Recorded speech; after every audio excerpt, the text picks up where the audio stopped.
Mount Vernon Missionary Baptist Church's esteemed pastor, as he's going to give opening remarks and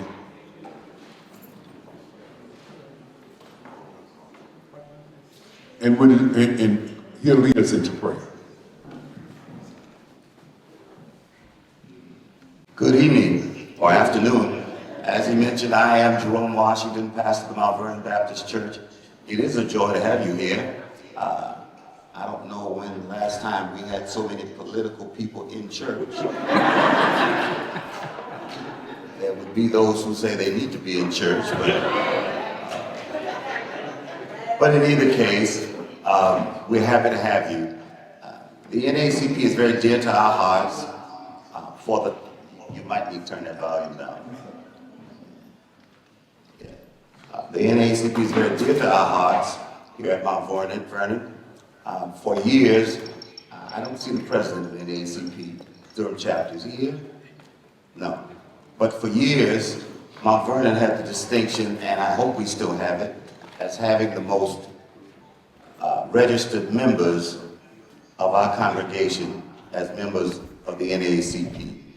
And so we are happy about that. And I want to thank Minister Thad Hodge, who leads our permanent Naacp membership committee. There are a couple of housekeeping things I'd like to put on your minds. First and foremost, I'd like to remind you that this is a sacred space. This is a sacred space. That's why we ask that gentlemen, in reverence to our God, remove their hats when they come in. This is a sacred space. And I know many of us are very passionate about many issues. As you express your passion, please remember you're in the sanctuary. The last bit of housekeeping is, if perchance you put some political signs on the property of the Mount Vernon Baptist Church today, quietly remove them. Quietly remove them. If you think somebody from your campaign put a political sign out, please go check. Yeah, you don't want to do that. In this day and age, when they're looking at African American congregations, we don't want to be accused of political activities, particularly campaigning. So would you do that for me, please? The last thing is the sanctuary, rather the chapel has a restroom in the vestibule there. If you feel the need to use the restroom, please do it. Again, thank you very much for the work you do. And thank you very much, Naacp, for asking us to host. Oh, the prayer, yes. Come, let us pray. Good and loving Father, who established government so that it might serve as a boundary on behavior of your people, your creation. We come now to you, and we ask now in the strong name of Jesus that you bless our efforts, and that all we do would honor you. Those who serve would serve to honor you. Your word says, he that ruleth over men must be just, ruling in the fear of God. Help those who serve, rule, please serve, in the fear of God. Amen.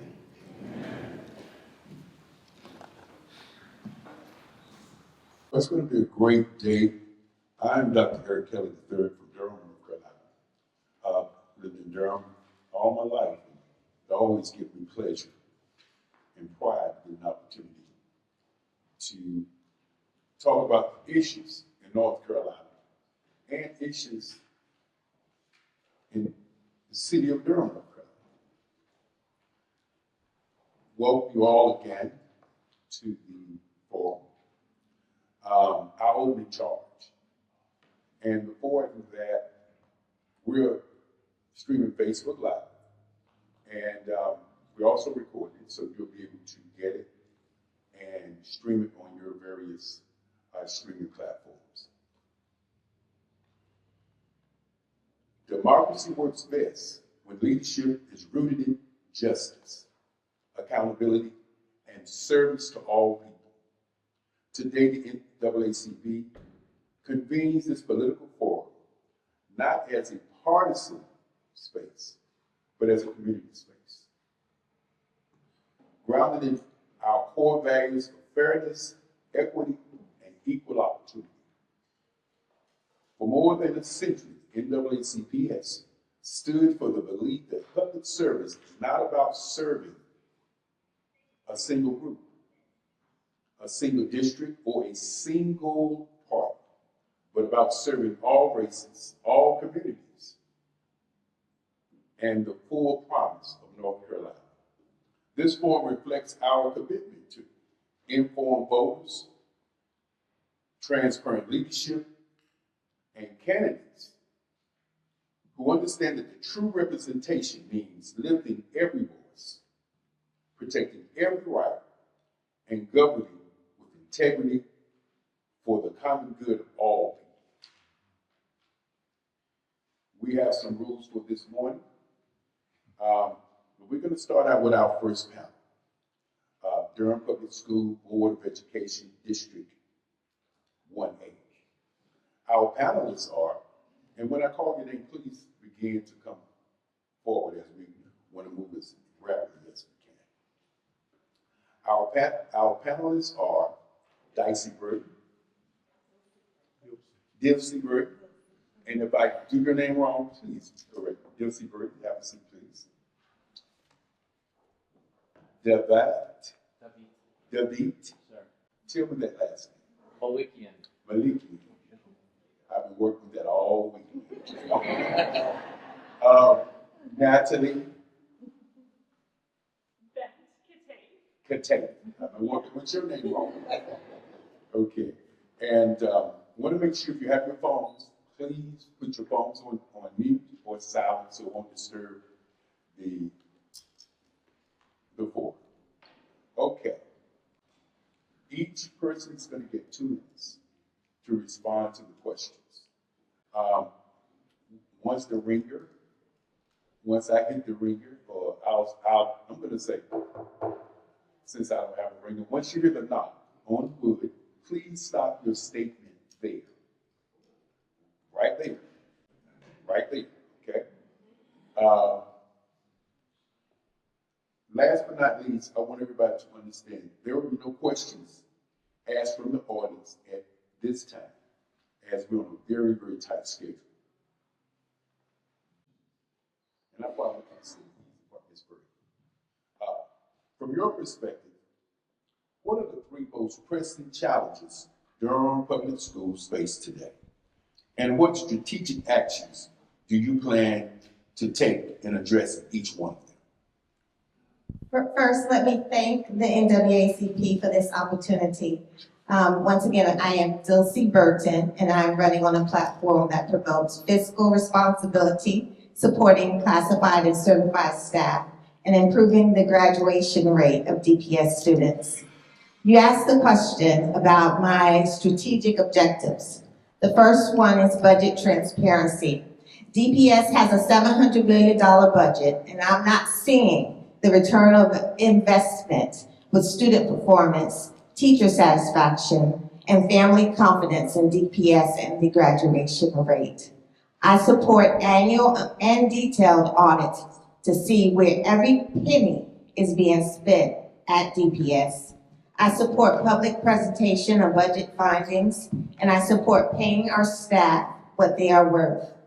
I also believe in having a climate action plan, not just a policy, but a series of steps on how to make the entire world healthier with the exploration of more solar panels at DPS, more efficient bus systems, and making our DPS buildings healthier.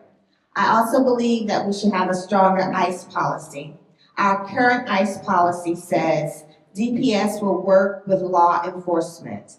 I feel that law enforcement includes ICE. We need something that's more stronger and something that says that we are not going to allow ICE on DPS premises, especially when they don't have a judicial warrant and only using an administrative warrant.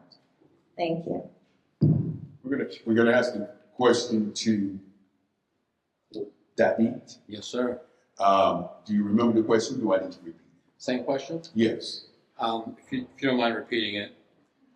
From your perspective, what are the three most pressing challenges Durham Public School faces today? And what strategic actions do you plan to take to address each one of them? Sure. I want to thank everybody for coming here today. The three issues that I think are very pressing. The first one is student and teacher retention. We're losing students and we're losing teachers to charter and private schools, which that in turn is reducing the funding that we get. So that's a very important one. The second one is our aging infrastructure. Durham Public Schools has aging infrastructure. Our buildings are old, and it's important to have, the vibes matter when people are at school. They want to feel comfortable, they want to feel happy, and that matters. So we need to address the aging infrastructure. And the third one is transparency, accountability, and just better communication with the board, the organizations like DAE and other community members that are all in the whole hemisphere of the Durham Public School system, so that we can ensure that everybody's voice is heard, all parents' voices are heard, and that we're taking an effective approach to dealing with this. And to come back to the first two, I think teacher pay is very important. We have to make sure that we are paying our teachers well. We are literally almost last in the nation for teacher pay, and since the state didn't pass a budget, teachers are not getting their raises, so that's very important.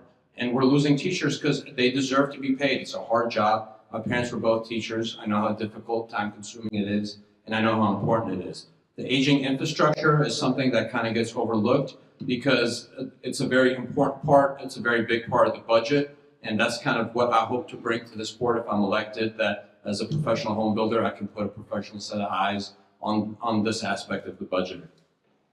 Okay. And the question goes to Naacp. Yes, sir. Hi, all. Thank you so much for having me here today, and thank you to the NAACP for hosting this forum. My top three issues for Durham Public Schools, if elected to the school board to represent District 1, are funding. First and foremost, we need to identify new revenue streams to support our schools.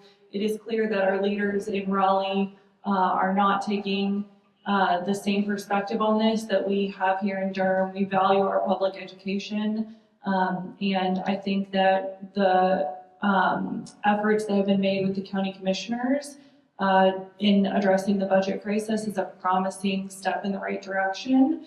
Those of us who have been here a long time can look around and see the wealth that is pouring into this community, and we need to ensure that some of that wealth gets dog-eared for our public schools. Another important issue for our public schools is transparency and accountability. I think that we saw again with the budget crisis that distrust and fear grow in the dark, and when we do not know what is happening, how the decisions are being made, that it increases the distrust people have in our public schools. We need to see how the sausage is being made. We need to pull back the curtain and have accountability and transparency. I agree with Dulcie. I would say even quarterly budget reports would be an excellent step in the right direction. The dollars and decision effort.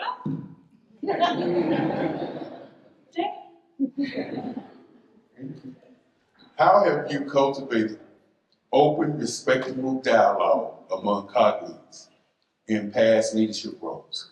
And what principles should guide how board members communicate with one another and with direct personnel? So anytime you have a situation where there are different people coming together, you have to base the foundation on trust and honesty. Where there's issues that are differing in opinions, if people value other people's integrity, if they are committed to working together in a very truthful and honest fashion, you could bring about progress. You can agree to disagree. There's nothing wrong with people having different opinions, but you have to be very open-minded and respectful when you communicate about those differences. And come with the end in mind. And at the end at DPS is the students, and making sure that we establish a solid foundation for the students' future. And in doing so, we need to be open-minded, honest, and deal with each other in integrity to bring about solutions to problems that are pressing to DPS. Same question. That's a great question. For me, it starts with listening. We have to listen because you're not going to know until you listen. Being involved with the Durham Democratic Party, we've taken an approach of listening to what our members, constituents, and our community has to say. So I think that listening is the most important part. And then from there, we take the next step forward and we try to do it together. If we try to exclude people, if we try to exclude organizations, then we're not going to really fully achieve the goal that we want to achieve. So listening has to be the first most important part. The second one is respect. We have to show respect for each other because we're all in this together. We all have the same end goal. We all want everybody to get paid more. Like, who doesn't want to get paid more? Everything is so expensive now. We all want our students to achieve and to be successful and to be ready for life because life is not easy. So, setting them up for success is important. And the third one really just comes back to respect. We have to respect each other and we have to respect each other's point of views. Everybody's going to have opinions. Everybody's going to have a point of view, but that's what makes everybody great because we're all not the same. We're all different. Thanks, David. Yeah, I think in order to create productive dialogue, you have to do something my teachers in DPS taught me, which is that you have to give respect to get respect. So you have to approach the table with humility. You have to approach it with an open mind and open ears to listen. Your perspective may be valuable, but it is not the only one, and your role is to serve your community. So truly listening and being accountable to the constituents that you serve, in our case in District 1, is really important. And then also just having a respectful dialogue. I served on a consensus board for my children's preschool, so we had to all agree on every decision that was made. It was not a simple majority vote. And that really taught me that you sometimes have to revisit conversations. You sometimes have to really challenge your own perspectives and beliefs. And, you might think that you're right about something, but after having several conversations with someone with a different point of view, you can admit that maybe your position has changed or your perspective has changed, and that's healthy and important. Last question. Between fiscal year 2016 and 2017 and fiscal year 2025 and 2026, Durham County funding for Durham Public Schools increased from $128 million to $224.5 million, nearly a $100 million increase, funded primarily through sales and property taxes. Given the limiting of local revenue, what actions should be taken at the state level to ensure sustainable funding without placing additional burden on Durham's taxpayers? So first, we need to make sure that we pass a state budget that has been outstanding, and we're the only state in the United States of America that doesn't have a state budget passed. So that should be prioritized.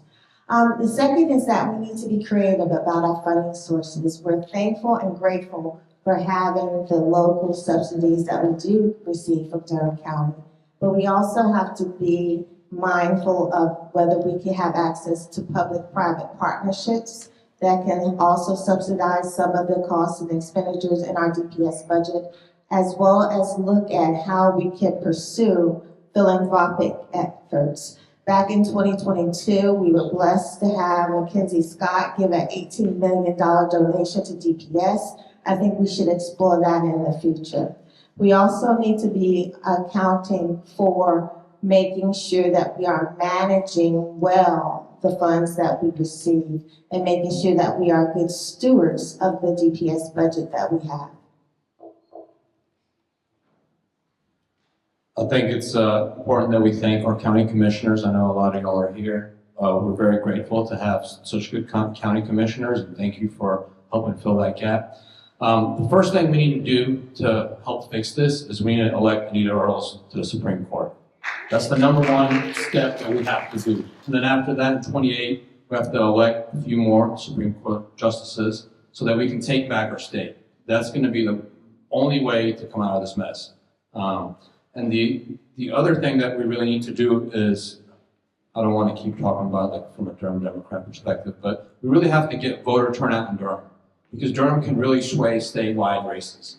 And that comes with turnout. We don't battle Republicans, we battle turnout. So, making sure that we're talking to our neighbors, especially people who are under 40 who have a lot lower turnout rate, making sure that we're turning out to vote. And that's how we're going to do it. We need to really get back on track with having more power in the state. Thank you. Well said. Absolutely. I agree with everything Dulcie and David have said. And I would also add that in addition to being more efficient with the dollars we do have on our budget, identifying areas of waste, areas where we can shuffle some things around. The Durham Rising campaign has been really exciting to follow, and I think that it would be wise of us to look to Duke University, which is the largest employer in Durham. DPS is the second largest, I believe, and look to them for some funding to support our public schools. Let's give them a round of applause.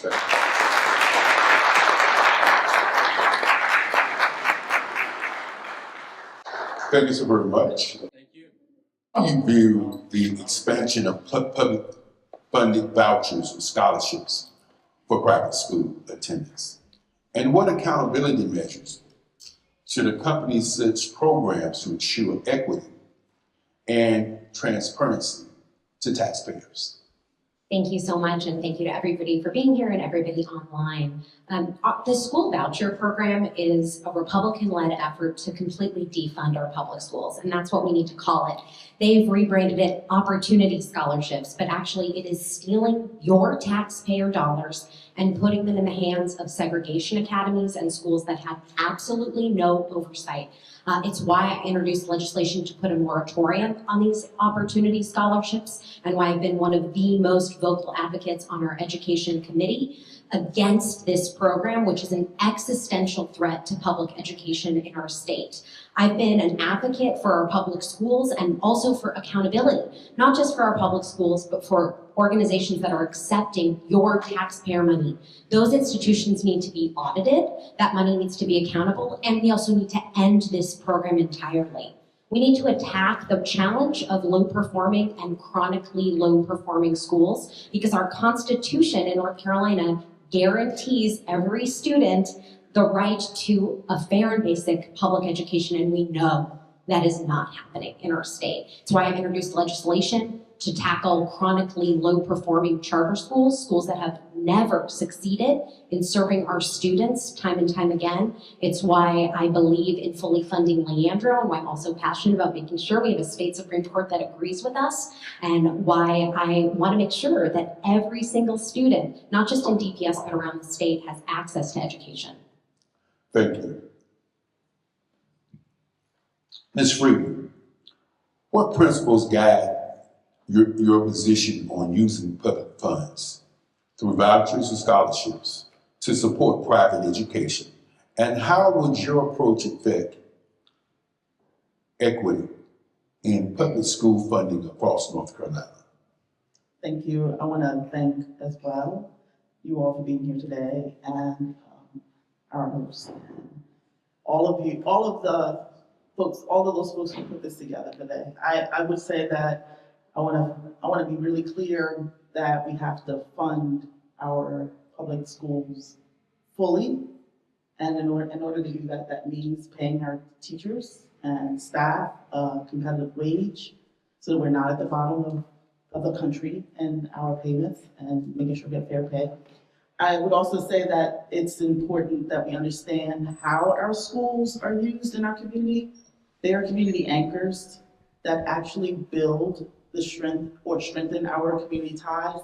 And so knowing that children are getting their meals, these are safe spaces, like there's a reason that public schools in this country have become the kind of pivotal piece in how we treat or take care of those with the highest, needs in our community.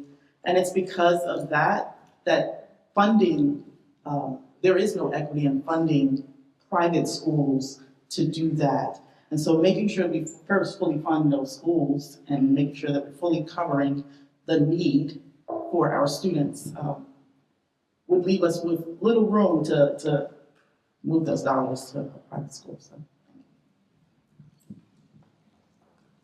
Ms. Chigley, with families across North Carolina facing soaring healthcare costs and medical debt, what specific legislation initiatives would you support to lower healthcare expenses and strengthen financial protection for patients, excuse me?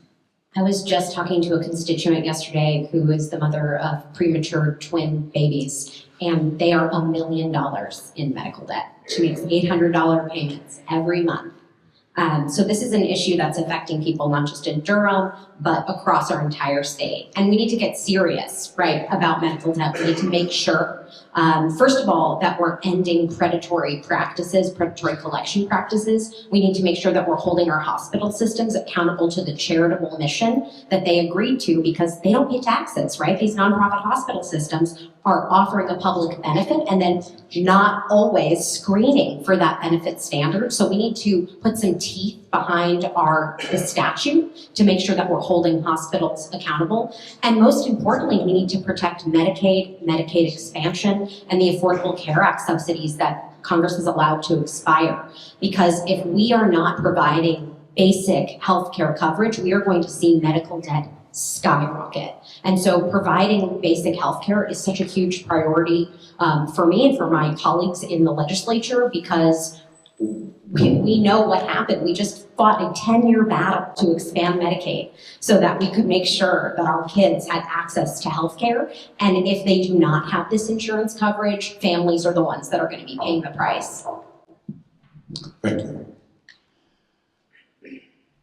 Ms. Freeman, healthcare affordability remains a top challenge for working families.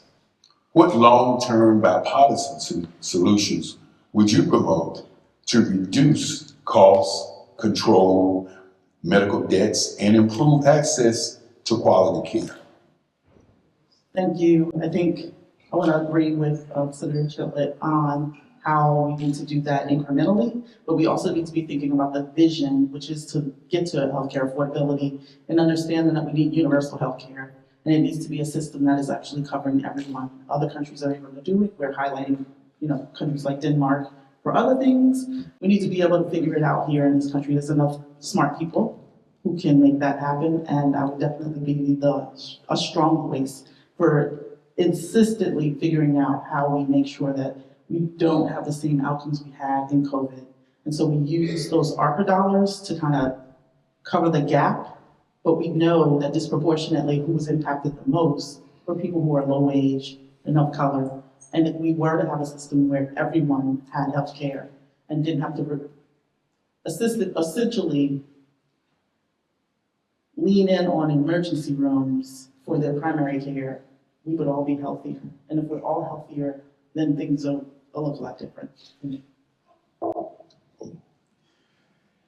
Ms. Chigley, do current zoning and land use laws in North Carolina strike an appropriate balance between economic growth, community needs, and environmental sustainability? What reforms, if any, would you consider to improve that balance? Yeah, no, they don't. I think it's pretty obvious, right? First of all, the legislature is obsessed with preemption, which means controlling local control, right? The community needs to be in charge of what's happening with zoning. The elected organization that's closest to the community is our city council. But right now, our city council is limited in their decision-making authority by the state legislature. So that's why we need to limit and end preemption. We need to repeal downzoning. We need to pass inclusionary zoning laws that restore authority and decision-making authority to the bodies that are closest to the community. You think our state legislature, we can't even pass a budget. How are we supposed to make a decision about what building is supposed to go down the block? It's absurd, it's completely ridiculous. And what our job needs to be in the legislature and what we're working together to do is to try to eliminate barriers to local control. And also to make sure that we're increasing pools of funding for affordable housing, to build more public housing, to build in ways that make more sense and that allow people who build communities in Durham and across North Carolina stay in their homes. So that's about making sure that we're eliminating barriers to things that make sense for Durham, like sliding scale property taxes or elderly or veterans property tax exemption. But the legislature is the one holding the cards there, and it's our job to try to cut the red tape. Ms. Freeman, economic development often creates tension between developers, local officials, and residents. How should the state refine its zoning and land use policies, to ensure responsible growth that reflects community priorities? I mean, I think a lot of that is about getting out of the way of local government, understanding that we've been limited in all of our zoning and annexation situations across the whole state, because we're in a deliverable state where the state is determining all of the guidelines for all of the charters of the city and the town or what have you. I need like 5 more minutes on this because I mean, with 8 years on council, I think many of the cases that we've seen, it boils down to the working within the limitations that the state has placed on us, whether it's taxation or it's land use or it's environmental. Like those are all state regulations that are put in place or not put in place that are limiting what we can do. And around the economic development side of these things, those are jobs that could be built. So if we were doing clean and green building, those are actual jobs we could be training our students for. We could be getting our people who are returning from, criminal situations. We could be doing more to address our needs economically in the city and across the state if we were open to the dialogue around what it looks like. Ms. Chipley, can you identify key local initiatives or infrastructure projects you have led that result in tangible benefits for Durham residents? And how would you continue advocating for local priorities in the city? Thank you so much. So I'm about a year into my freshman term in the legislature, and I've learned that, I've been fighting for things and we've been working together, but it's really our team. It's our whole Durham delegation, and we're working together collaboratively to try to deliver results for Durham, and it's why I'm honored to have their support in this election.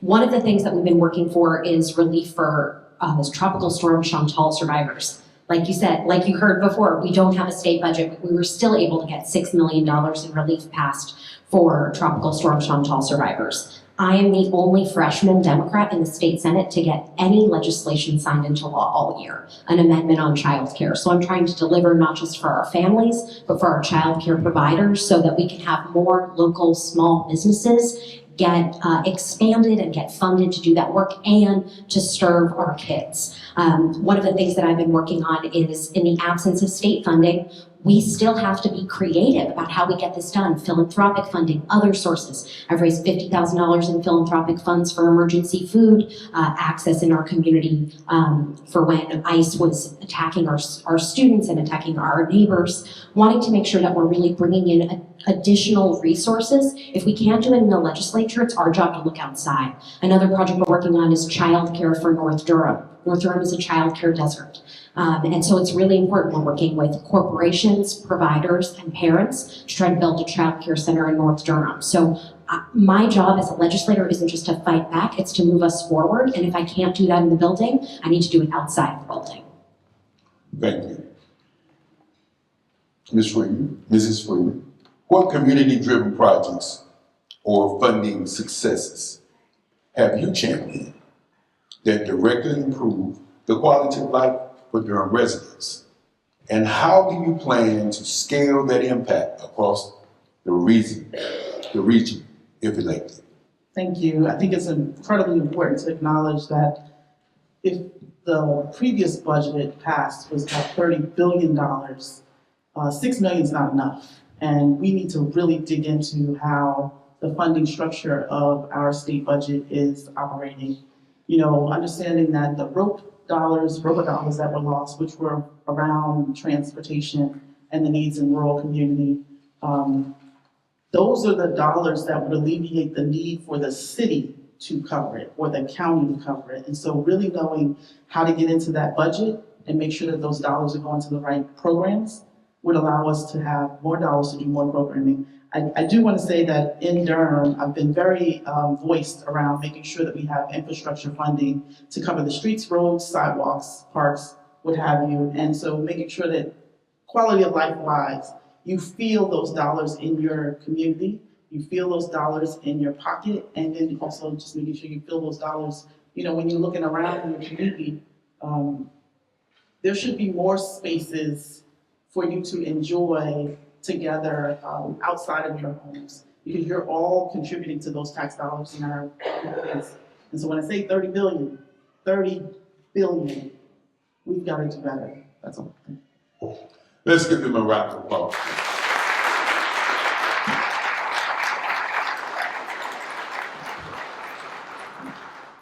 Ms. Olsen, from your perspective, what are the three most pressing challenges Durham Public School face today? And what strategic actions do you plan to take to address each one? Good afternoon, everyone. Thank you, Pastor Washington, for hosting us today, and NAACP. Pastor Washington and NAACP for organizing. Some of the most pressing issues we have at Durham Public Schools, I think, are clear to so many of us. We need to work on continuing to improve our student outcomes. We see growth in our school system. 90% of our schools met or exceeded growth this year, outpacing charter schools in the area. And we know that when we unpack that data, our Black and brown students aren't doing as well as they should. So providing targeted support to our schools. Our district has unpacked the data to see what schools need that support and have added additional coaching and resources in those places. We gotta keep our kids in school and engaged in school and engaged in learning to prepare them to graduate with options. Secondly, I think about our educators. We know that working in the field has become increasingly more challenging. We have to work to continue to increase educator pay. And every year that I've been on the board, I've done that, voted to make sure that we can increase pay. And we also have passed a historic meet and confer policy, which allows for our educators and our administration to sit in the room with each other and discuss issues that are facing our schools. That's really valuable and important time that they have together. It's got some work that needs to happen with that as well. And lastly, our operations, thinking about our finances, our budget, and our human resources. Those are infrastructure that uphold the rest of our school system. So thinking about how do we get really strategic around making sure the folks in those roles are doing a really good job, and they're building systemic accountability measures to make sure that everyone can do what they need to do for our students. Thank you. Same question, Rachel Walls. Do I need to repeat it? You good, I got it. Thank you so much. And thank you to the NAACP Durham chapter for hosting this afternoon's forum. And thank you all for sharing your time on a Sunday afternoon to hear from us this afternoon. The three challenges that I see that are most pressing are really student achievement, community engagement, and the lack of effective governance. I also see these three challenges as interrelated. For example, without building effective committees to oversee the design and implementation of effective transportation, some communities experience the bus crisis as a new phenomenon, while other communities, such as many in this room, have known that this is a problem that has persisted for a long time. When students can't get to school on time, their academic success suffers. They may also pick up the message that their time is actually not that important. So to remedy this, we need bold action in these three areas. The student achievement gap has actually widened in recent years, despite the fact that there is broad performance improvements. A significant portion of that is attributed to the fact that many of the students who were most directly impacted by the COVID-19 disruptions are actually now graduating. And so we would expect to see that academic performance improve. We also have seen high levels of turnover that Chair Olmstead referenced earlier, but we know that the burden of that is not borne equally. We know those three. Thank you. Nadine? Okay. Good afternoon, buenas tardes, salam alaikum. My name is Nadine, I'm happy to be here. And right now, I have stuff written down, but I can say people aren't happy right now in Durham Public Schools. Students aren't doing well and they're leaving. Teachers aren't doing well. Support staff aren't doing well. There is people are feeling very disrespected and not having their needs met. I think we need to concentrate on our student safety, their well-being, their success.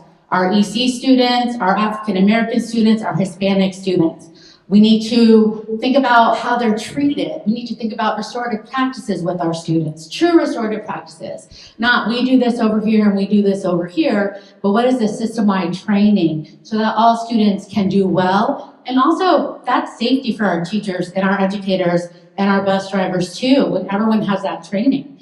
I also wanted to share budget transparency. We have seen different issues over the last few years, and it's hard, okay? It is hard to do the right things, but we need to be able to supervise and monitor the superintendent. We need to be able to see quarterly financials. How is that money being spent? Where is that money going? How's every dollar being used? And how can we better use that money for our students and for their education? And last, our workers, they need to be paid more. They really need to be paid more, all of our workers. If you're a custodian, if you're an instructional assistant, if you're a bus monitor, if you're a bus driver, you are a teacher, they need to be paid more. The majority of our employees at DPS are African American. It's an equity issue. Thank you. The next question is, how have you cultivated open, respectful dialogue among colleagues in the past leadership roles? And what principles should guide how board members communicate with one another and with district personnel? It's a really important question. I think as board chair, I really lead and set the tone for what that looks like on our board. I really believe we always have to keep talking. That's what I tell my colleagues. We might disagree, but we have to keep having the conversation. Two, we need to honor each other's perspectives. We bring a full life, a full perspective, their families and our children to the board table. We have to honor that, listen deeply to it, and understand where to find compromise. And third, to our staff, we can set high expectations, but have clear accountability, but also high support with them. I don't believe in disrespect. I try to make sure that we keep it very respectful on our board and our colleagues. And again, we shouldn't always disagree. That's okay. But we got to keep having the conversation and honor each other's perspectives as we do so.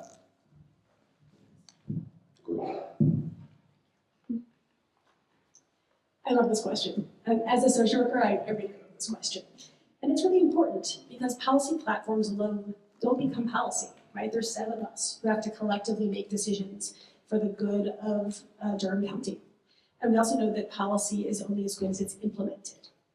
When I ran the Orange County homeless system, I worked closely with the heads of the Orange County Housing Authority, community development, eviction diversion, and we saw that the success of our portfolios was intertwined. And so there were times that we didn't always agree, right? And so that's where it's really critical to use our time together, but more importantly, our time one-on-one and apart to understand, again, where we're coming from, the whole part of what we bring to this work, so that we can see how we approach problems and how we find compromise. What I learned in that time is really 4 key things. One is really centering the end user. So making sure that we are keeping in mind the person who depends on our success at every step of the way. That we assume goodwill until shown otherwise. And then we help educate on the impacts of when we are not succeeding and to try and do better. Curiosity, and thinking about people and how they define a problem and how they think about solutions. And then finally, creativity.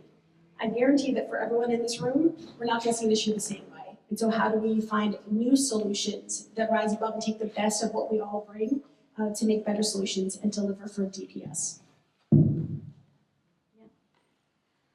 I'm a people person. I like people. I speak 3 different languages. Honestly, my native language, not as good as I should, but, so I'm a communicator. I think that is important for open and respectful dialogue.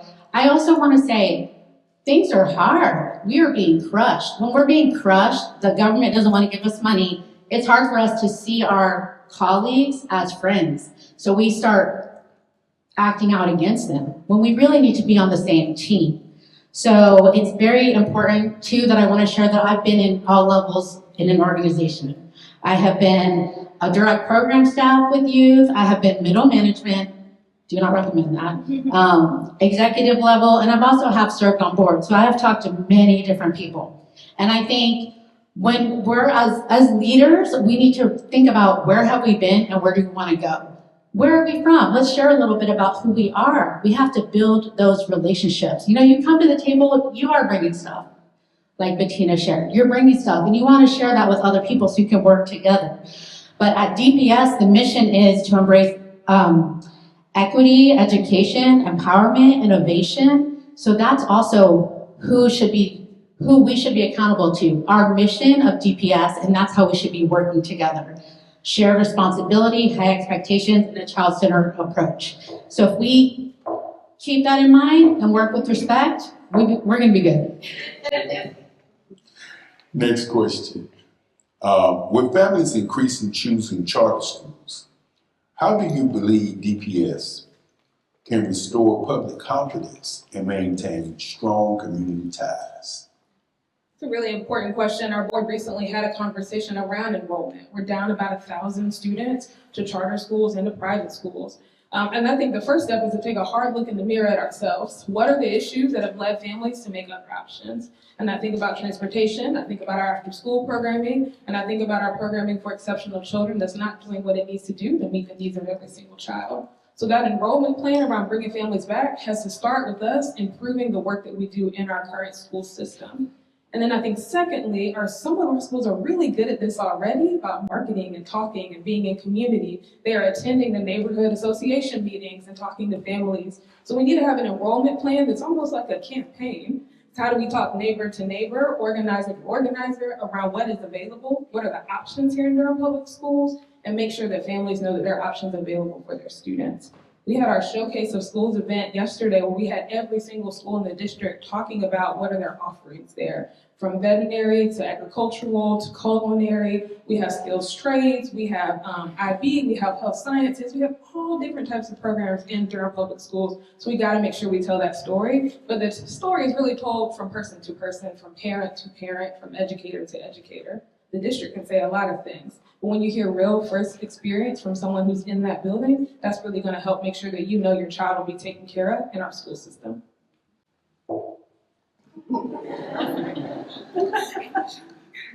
That's good. That's good. I don't have to tell you all this.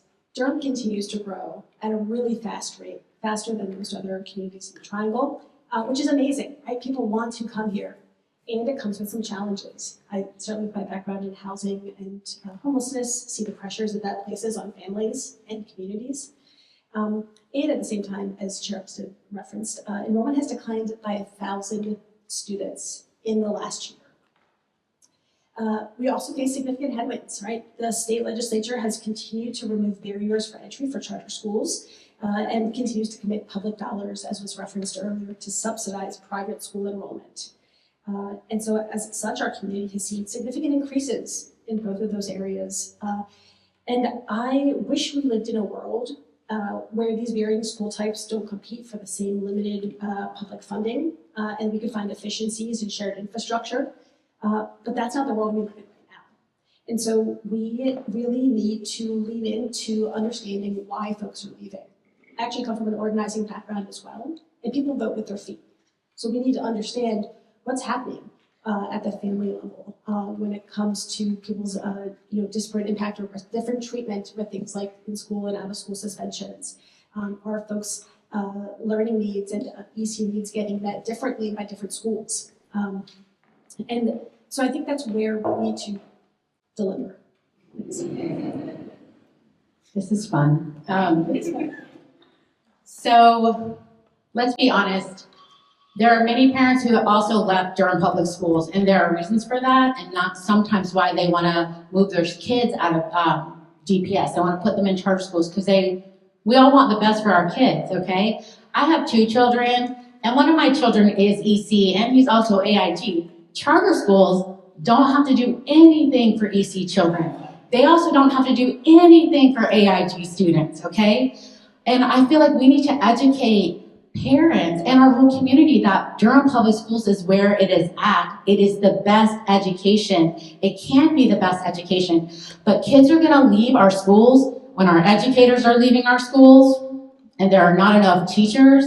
The student ratios are not great. I ran into another parent last night, and she shared that her student in elementary school, her son, the ratio was 1 to 28. That ratio on DPS website said it's supposed to be 1 to 23 in that elementary classroom, okay? So we can't have that. Our students are not, their needs are not being met, but we can improve because there are good stories. Like my child learned how to read because of Tracy Hamilton at George Watts Elementary School, okay? He went from not being able to read at the end of 2nd grade to scoring AIG by the end of 3rd grade. So DPS is doing the right thing, and we need to hear more stories like that. And for your final question, between fiscal year 2016 and 2017 and fiscal year 2025 and 2026, Durham County funding for Durham Public Schools increased from $128 million to $224.5 million, nearly $100 million increase, funded primarily through sales and property taxes. Given the limits of local revenue, what actions should be taken at the state level to ensure sustainable funding without placing additional burden on Durham taxpayers? We need to fully fund Leandro is the first thing I would absolutely say. Yes, claps for that. When we think about that time frame, majority of Durham Public Schools budget is salary. So if you think about that time frame, people's salaries have needed to increase over that time, right? Your salary should go up. And so the majority of that money is going there. At the state level, fully funding Leandro, increasing salaries from the state will allow us to have more flexibility with our local dollars. I work diligently with our Durham delegation every year to talk about the budget. We've been commiserating over the fact there's not a budget this year. I also serve on the Public School Forum of North Carolina Advisory Board, and we often talk about the lack of budget, as well as how charter schools and voucher programs are siphoning off funding from our public school system. And then I also have been communicating with chairs of other boards. Tyler Swanson and I in Wake County have been talking about what does it look like for us to do collective action together as school boards across the state of North Carolina. Durham is a very bright blue bubble in North Carolina, and so when we say things, people sometimes say, yeah. But if we get together with every single school district, all of which were impacted by the lack of state funding, and some of our smaller and more rural districts are impacted even more so by the lack of state funding, we can really make some noise in Raleigh. So being connected with the North Carolina School Board Association and some of those other organizations really will allow us to fight for the state funding we deserve. As a local district, we do have to maximize the state funding that we have, so making sure as many positions that can be funded by the state, we utilize every single one of those, so that our local dollars, again, can be expanded to do a lot of the support services that the state doesn't fund. I can keep going if you're gonna get the Same question. Thank you, sir. I agree with much of what Chair Umstead already said. I think that we know, right, in our pocketbooks, that Durham County cannot make up for the failures happening with the General Assembly in Raleigh, failures in DC. Pleased to see Governor Stein, I'm sorry, not Governor Stein, the Attorney General sue the federal government to return $50 million in Department of Education funding to our schools. We need to continue to stay the course in those areas. We need to fully fund Leandro. And I think, again, coming from that organizing background, when I started at the Orange County Homeless System, I learned a lot by talking to similarly situated folks, colleagues out in the western part of the state, central part of the state, the Triad, the coastal region, to hear what challenges are you facing? How are we working together to make the best of what we've got? And at the same time, collectivize our power and our voice. Who can we lean on at the General Assembly to share the impacts, right? That part of having a democratic process is having a level of responsiveness and accountability, right? And so some of the same failures that are negatively impacting the funding in Durham are also impacting the funding in New Brunswick County, right? Or Pershing County. And so that's where it's beyond party line. Okay, I want to thank my colleagues because they are very smart and they gave wonderful answers. I also want to say, obviously we need more money from the state, but let's look at how we're spending the money that we do have. I don't think there's enough information about how we're spending the money we do have. There are issues with budget transparency. There has been a budget issue every year, right? So 2 things. We will need to institute information on how our money is being spent. It needs to be made available. In order to do that, we can then learn how to better spend each dollar that we do have. Also, in a previous life, I was an advocacy and organizing director. I trained young people how to go to Raleigh to advocate for what we need. I think we need to get our families and our students involved in going to Raleigh. They need to go there and say, listen to us. We want to say why Durham Public Schools are great and why you should fund us more. I also want to thank our county officials too. I know you try to fund us and we appreciate that, and you have funded us. And we want to just make sure across the board everyone is getting paid what they deserve, that we use the money correctly that we do have, and that we know where it's going. Thank you. Let's give the panelists a round of applause. Thank you. First question.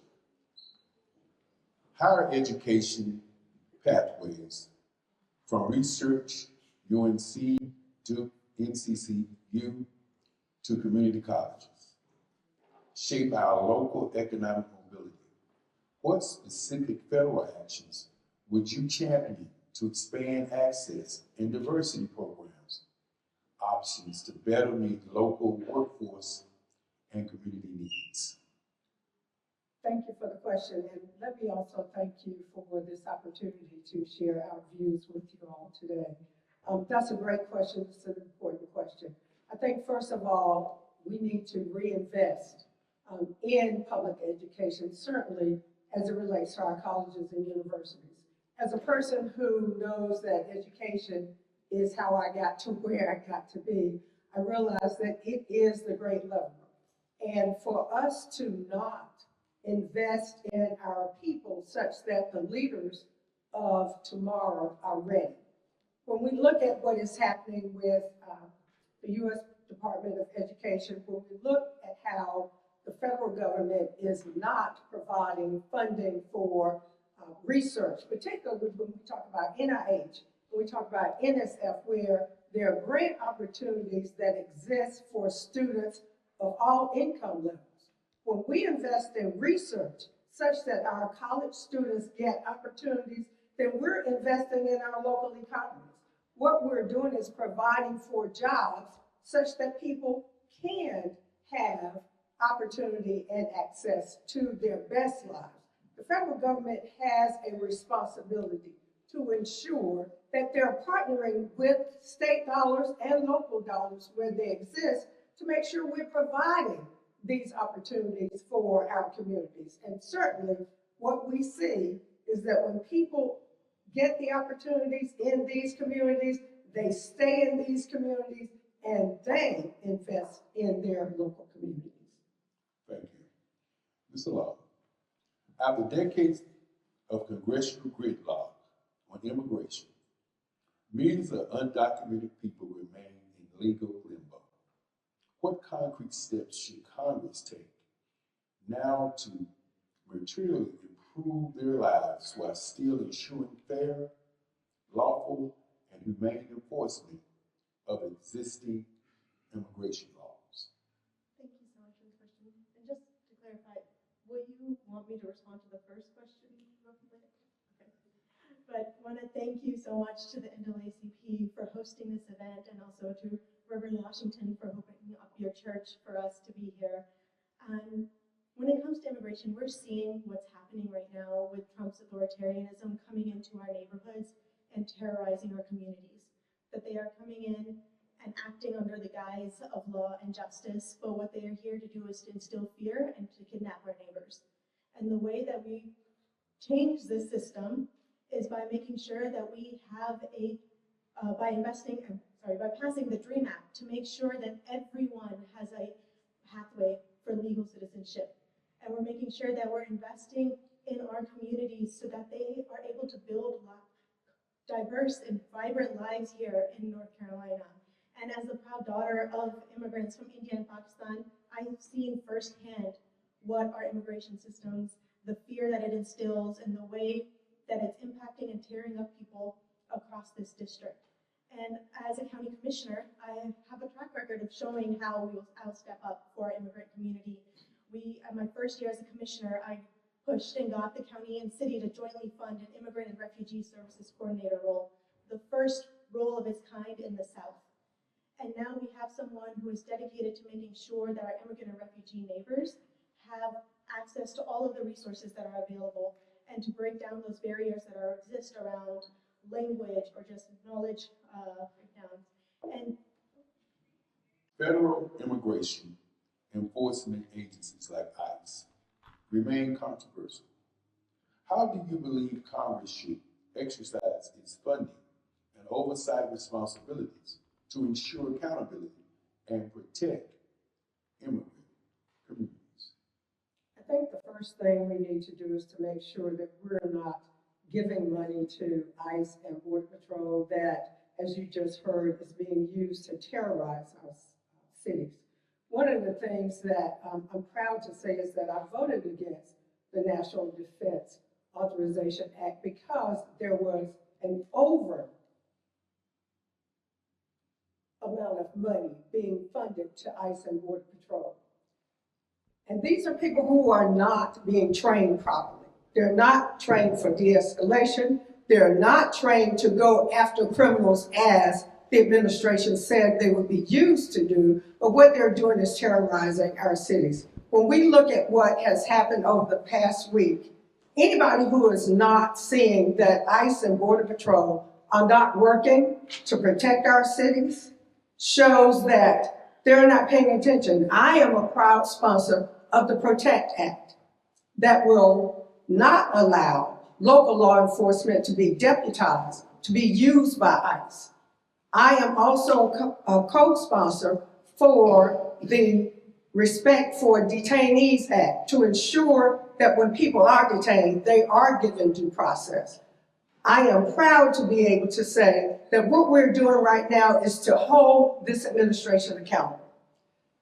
They may do what they're doing, but what we're doing is to make sure that they're not getting any more funding to hire. They're giving $50,000 bonuses for people who are untrained to go out and serve as military agents in our cities. That is not American, and that is not something we're going to continue to fund. What we need to do is to make sure that when the elections are over in 2026, when we finish voting in November, we need to make sure that we're preparing Congress to be able to push back against this administration such that when we get to 2028, we have a new administration in place.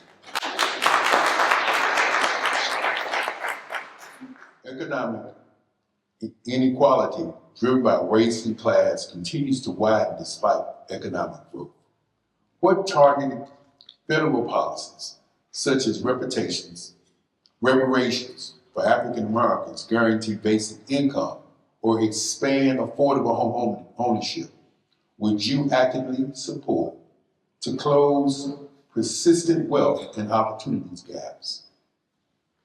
thank you.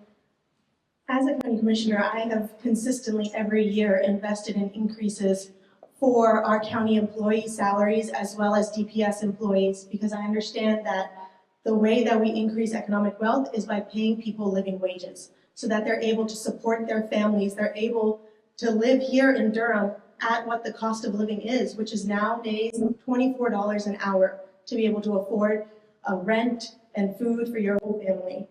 And at the federal level, I would push for an increase to the federal minimum wage to a true living wage. And for Durham, again, that's $24 an hour. I would also invest in the work to pass the Jobs Guarantee Act to make sure that every person who is able to work has access to a job.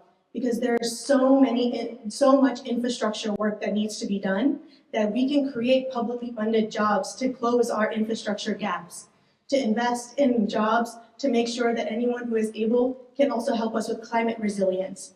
And also fighting for the PRO Act to make sure that everyone has the right to unionize and organize in their workplace so that they are safe in their workplace. And I'm proud that on the County Commission, I've been working as a champion for a guaranteed income pilot program. We are going up against the state legislature, which is trying to block us from implementing this program right now. but because I know that statistics have shown us that when you give direct cash to families to help them through a guaranteed income pilot program, they're using that funding, that check that we give them, to pay their medical bills, to pay their rent, to help them close those small gaps that are existing for them to be able to live a sustainable life here. And so I would want to expand that at a national level to be able to have a guaranteed income program.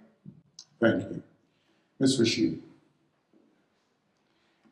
I do believe that Congress needs to investigate and research reparations. I think that that is a movement that has been going across the country for a while now. But I do think that it is Congress's responsibility to invest in programs that move people toward home ownership. One of the things that could be done is for the federal government to partner with the state government to make sure that builders are incentivized to build affordable rentals. A lot of what we see is that we have building occurring, but that's not what Durham needs for people who are not in the higher income brackets. I am proud to say that as a member of Congress, I have brought millions of dollars back to this district right here in Durham to ensure that affordable housing is something we can rely on, both with the project with Durham Tech and the Southside Revitalization Project, phases 3 and 4, right here in this community. I will continue to work for funding to make sure that we are providing housing for people. We know that if we're talking about people being economically viable, they first have to have a home. And right here in Durham, what we have seen over time is that there has not been a sufficient housing stock. I'm not suggesting to you that it is now. What I am saying is that every opportunity to increase that housing stock, that's what we need to do. And I think the federal government has a responsibility to do that. And as your current Congresswoman, I have done that.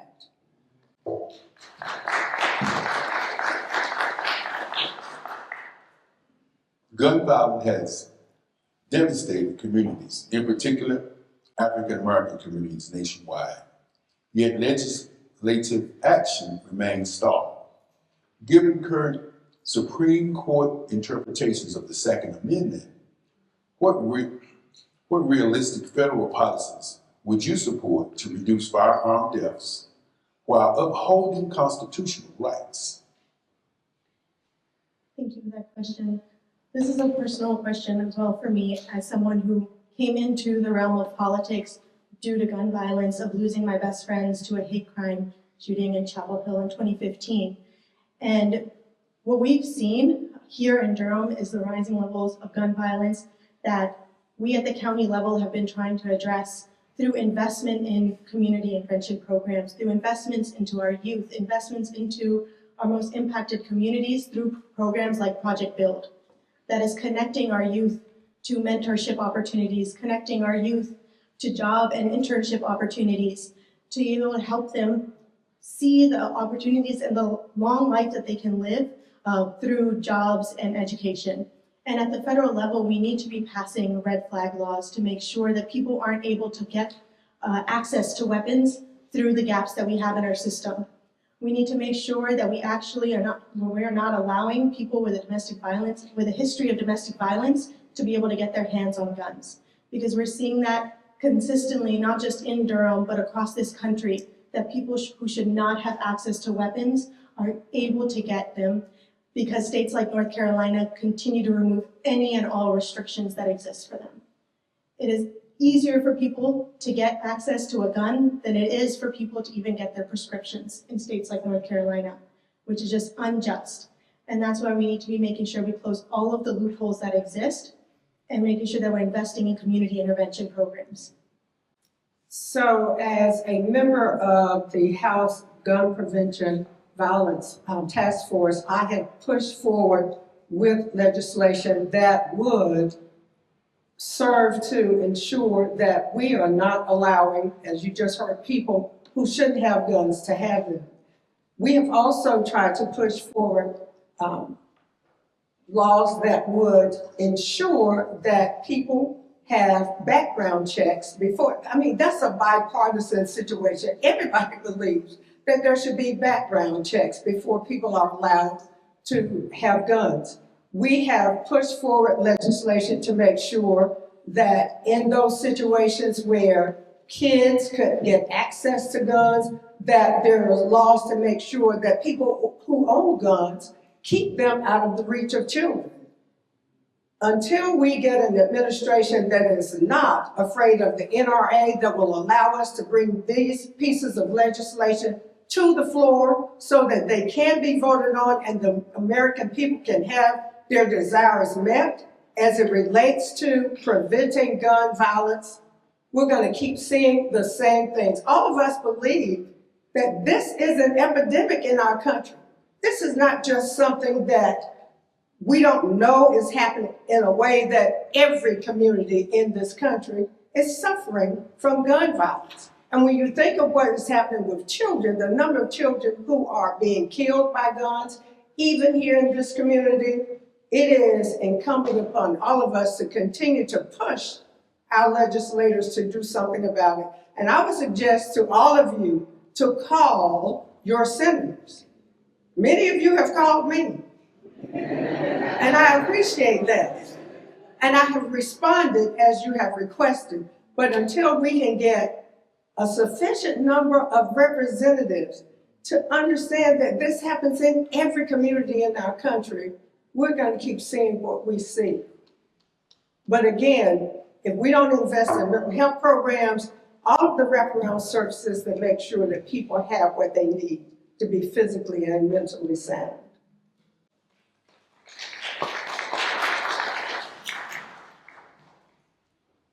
U.S. involvement in global conflicts from the Middle East to Latin America faces growing public scrutiny. What principles would guide your vote on foreign military aid, arms sales, and intervention, particularly regarding Israel, Palestine, and Venezuela? Thank you for this question. For me, I'm a staunch believer that the United States needs to get out of its investments in endless forever wars. Because we, every single year, see an increase of Congress of funding towards the Pentagon, and the Pentagon hasn't even passed an audit in the past 30 years. But we continue to blindly write a check for them. Meanwhile, telling our residents here in Durham and across this country that we can't afford to fund public education. We can't afford to guarantee healthcare as a human right. But we have infinite amount of money to send to war. And I, for one, do not approve my taxpayer dollars being used to fund a genocide in Gaza. And I'm proud to say that I have always had this stance, and I have never accepted corporate PAC checks and right-wing super PAC money from institutions that want the United States to continue to fund genocide and continue to fund it endlessly in wars, or corporate defense contractors that benefit from our taxpayer dollars being used in military weapons. And it's important for us to also look at not just, I know you mentioned Israel, Palestine, and Venezuela, but also to look beyond that, that we also have to hold our quote-unquote partners of the Saudi government and the UAE accountable for their actions and their contributions to the genocide in Sudan and the humanitarian crisis in Yemen. Because this should not be happening under our taxpayer dollars. It should not be happening while we have our residents here in North Carolina and this district suffering every single day. And also we're investing endlessly in war, but then we don't even take care of our veterans when they return back to the country. Well, let me first start by saying that I don't believe in colonization. And what we're hearing from this administration is that that's what we're planning to do. I don't believe that we should fund the military with boots on the ground in any of these countries. I believe that what is happening in Gaza is abhorrible. I think that there should not be any funding going there unless it's for humanitarian aid. And I am proud to say that I have voted up every opportunity for humanitarian aid to go to that region of the world. what is happening, and I will continue to do so. I will continue to support Ukraine. I will continue to support Taiwan. What I think is inevitable is that that kind of funding will continue to go where it does not need to go until we change the folk who are sitting in those seats in Congress. I think you have all seen what we have put forward in terms of funding for humanitarian efforts. I have heard people talk about a whole lot of things except for what is happening in countries of color. I never heard anybody talk about what was not happening in Sudan.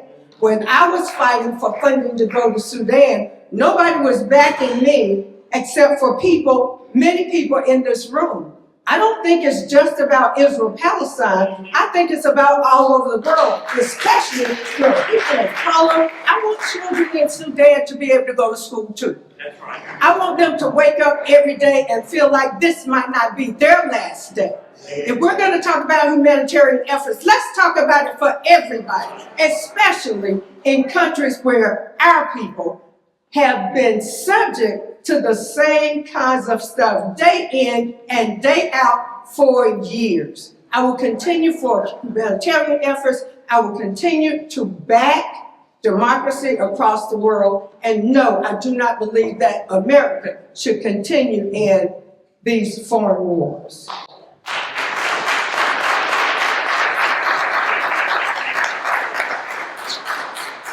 Healthcare costs continue to strain families and small businesses alike.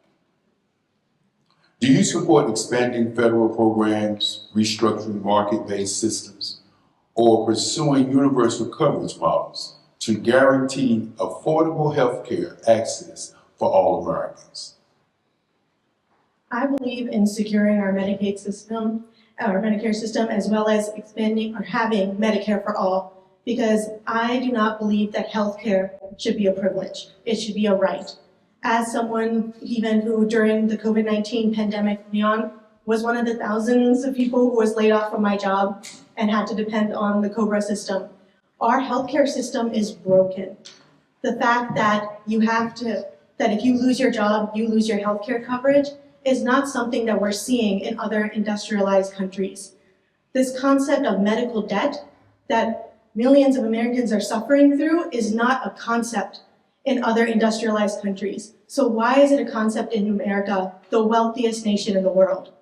We need to invest and pass Medicare for all to make sure healthcare is a right, that we are able to negotiate drug prices. Because raise your hand here if any of you have ever been, or somebody you know and love has been impacted by the cost of healthcare rising. Everyone or their neighbor or their friend has been impacted. This is something that should have bipartisan support, because whether you're in Durham County or even as a county commissioner, when I talk to folks out in Yadkin or Vance or any other county in North Carolina, residents there also are suffering with the rising cost of healthcare and access to prescription drugs and medication. And we're seeing far too many people having to use their insulin injections sparingly to make it last longer. And that isn't what the wealthiest nation in the country should be requiring and having their residents do. We should make sure that everyone who has any healthcare condition has access to the medicine that they need to take care of themselves and the doctors to help them have the care. Let's go over the candidates around the clock.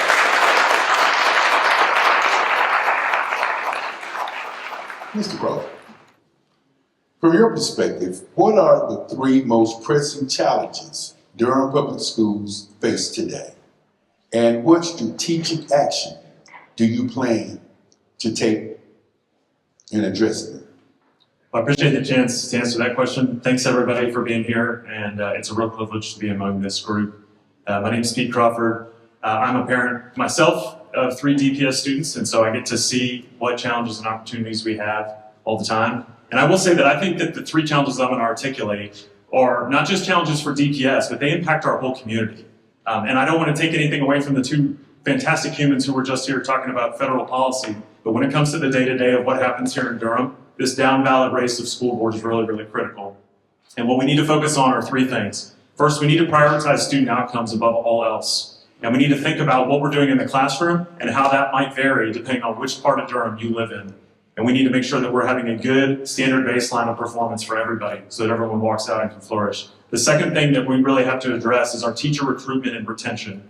The third thing that we have to address is our fiscal responsibility. We have to be good stewards of the resources that we have. Now, what's important about these three things is that they are very much related and they interact with one another, right? And so when we do good things by our teachers, and we keep them in the classroom, and we have good experienced teachers in every classroom, that's gonna help us have better student outcomes. When we get our fiscal house in order, that means we have more resources to bring to bear in the classroom, right? It means we then have a case to make when we go elsewhere to the county or state level and say, you should feel great about resourcing us because we're being good stewards of your resources. And I think what that takes from a strategic level for our school board is an emphasis on governance, not management of day-to-day crises, not management of individual programs, but governance. Thinking about the way systems interact across this entire district that we have. Thank you. Second question. Hi, thanks for hosting us, and I'm glad you guys were able to come out tonight, or this afternoon. My name is Lauren Sartain. I'm a DPS parent. I have a 3rd grader and a 6th grader. I'm also a professor of education policy at UNC. What I know is that our community in Durham cannot thrive until our schools thrive. That means that any student should be able to walk into any DPS school and get a high quality education. And that is true regardless of what they look like, what their needs are, or what school they attend. And we know that's not happening right now. So what we need to do is fix 3 core systems in central office. Finance, which means let's take a hard look at the budget and make sure that our dollars are getting back into classrooms to support kids. HR, we need to modernize our HR system, stop doing payroll by hand for 5,000 employees so that people get their paychecks and they get them right and they get them on time. Third system we need to fix is operations. We need to provide bus services to the students that we told them we would so that students can get the time safely or get to school on time and safely so that they can actually learn. Thank you. Thank you. Hey everyone, my name is Gabby Rivero. I'm a mouse running for District 3. So the 3 things I'm going to propose, but I want to be very clear on something because I can tell you the priorities that I have, but the reality is that we need to be shaping this together as a community. Okay, so my priorities and things I'm thinking through is budget transparency and stability. So the reason why on that is right now so much of our budget is happening behind closed doors. We don't know where the money's going. We don't know what things are being traded off, and they just get the byproduct of the debacles over and over and over again. We need clear language, we need transparency so that the community understands where the money's going, who's spending what, so that we can together make decisions. Too many decisions are happening with 7 people on the top, and not enough decisions are happening with the community influencing us to making sure that together we're moving our district forward.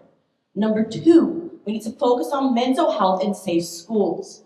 Y'all, all the people up here have been talking about gun violence. That is happening in our schools, and we have to address that. We have to address that with mental health services. We have to address that with restorative practices. We have to address that by looking at how many teacher vacancies we have right now, how students don't have a relationship with their teachers because we have high turnover, and all of these things are impacting the ways that our students are learning and the ways that our students feel unseen and unheard. Number 3, we have to address teacher working conditions and pay. All of our system hinges on teachers. Without our teachers feeling seen, valued, heard, and respected, our system cannot work. We have to address them. What that looks like, we need to focus on other solutions outside of just increasing pay. We want to increase pay. That's the goal. But what other things, what benefits can we offer? What other solutions do we have? Can we offer affordable housing for teachers? What does that look like? What other options do we have? Can we give bereavement leave? Can we give a reliable paycheck that's bi-weekly? Thank you. Peter, how you cultivate open, respectful dialogue among colleagues in past leadership roles? And what principles should guide how board members communicate with one another and with the district? Thank you. So to give a bit of context professionally on how I'm coming to this, I started out in the Army. I'm a West Point graduate. I spent a number of years in the infantry and special operations communities. And that was my first real taste of leadership, and leadership in very contentious and cross-cultural environments. So when I was still in my 20s, I was the operations officer for a 300-member task force with people from 6 different countries. You want to talk about some contentious conversations? Sometimes they also happen in foreign languages, so add that wrinkle to it. But I've carried with me through that time and then into my time in the business world as I've led teams there, a few principles that work no matter what culture you're in, no matter where you're coming from, no matter what the problem is.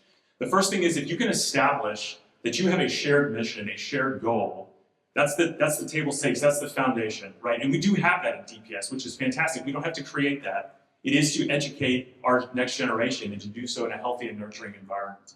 And when you have that foundation, then you can bring a couple other principles to bear. The first is you assume noble intent. You assume that if we are having a disagreement, it means that we feel strongly about this and that we should be heard, but that this disagreement is not disrespect.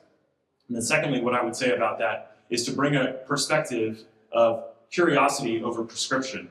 There is a huge element of just listening and understanding the different perspectives of people that they are bringing, and to be curious about it. To go get your own facts as well. In a school context, what I think that's going to look like is being out in the community and being in our schools as a school board member to celebrate the achievements of our students, but also to hear directly from principals, from teachers, from staff members, what are the opportunities and challenges that you are seeing, right? So that's how we do it. Thank you. Nobody likes feeling like policy is being done to them. I can tell you how I would approach collaboration as a leader. I can tell you by how I started out as a candidate, which is before I filed, I talked to current school board members, foreign school board members, county commissioners, folks in neighborhoods, to try and understand, do I really have what it takes to do this job? And I believe that I do. I reached out to every candidate who's filed. I've met with almost all of them. I take people's perceptions and experiences seriously. I am a professor of education policy. I teach our future school leaders. One thing that we talk about a lot is trust. Nothing can change without trust. And right now we know in our district, there's a lot of broken trust. A lot of broken trust between parents and students and central office. A lot of broken trust between teachers and staff in central office. And we need to repair that before the district can move forward.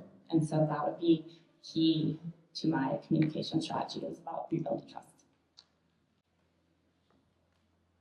Same question. So I've been serving on the Black Chamber for the last 2 years. And the beautiful part about the Black Chamber is we all have the same shared mission. But the way to get there sometimes varies. So as a collaborator, we have to figure out how to speak together on the board, how to understand different perspectives so we can move the mission forward. We're all hoping for Black excellence. We're all hoping for Black equity. We're all hoping to build the Black ecosystem. And since that's the shared goal we all have, even though the way we might approach it might be differently, we're all listening to each other, we're all giving each other respect, and we're hearing, so that we're not just having conversations side by side, one-on-one, but we're having conversations as a group and as a whole. Because sometimes we are going to disagree. Sometimes we're going to look at each other and say, hey, I'm not sure about that. I don't agree with how you got there, but I respect you. I respect where you're coming from. I respect who you are. I respect your experience. I respect your background.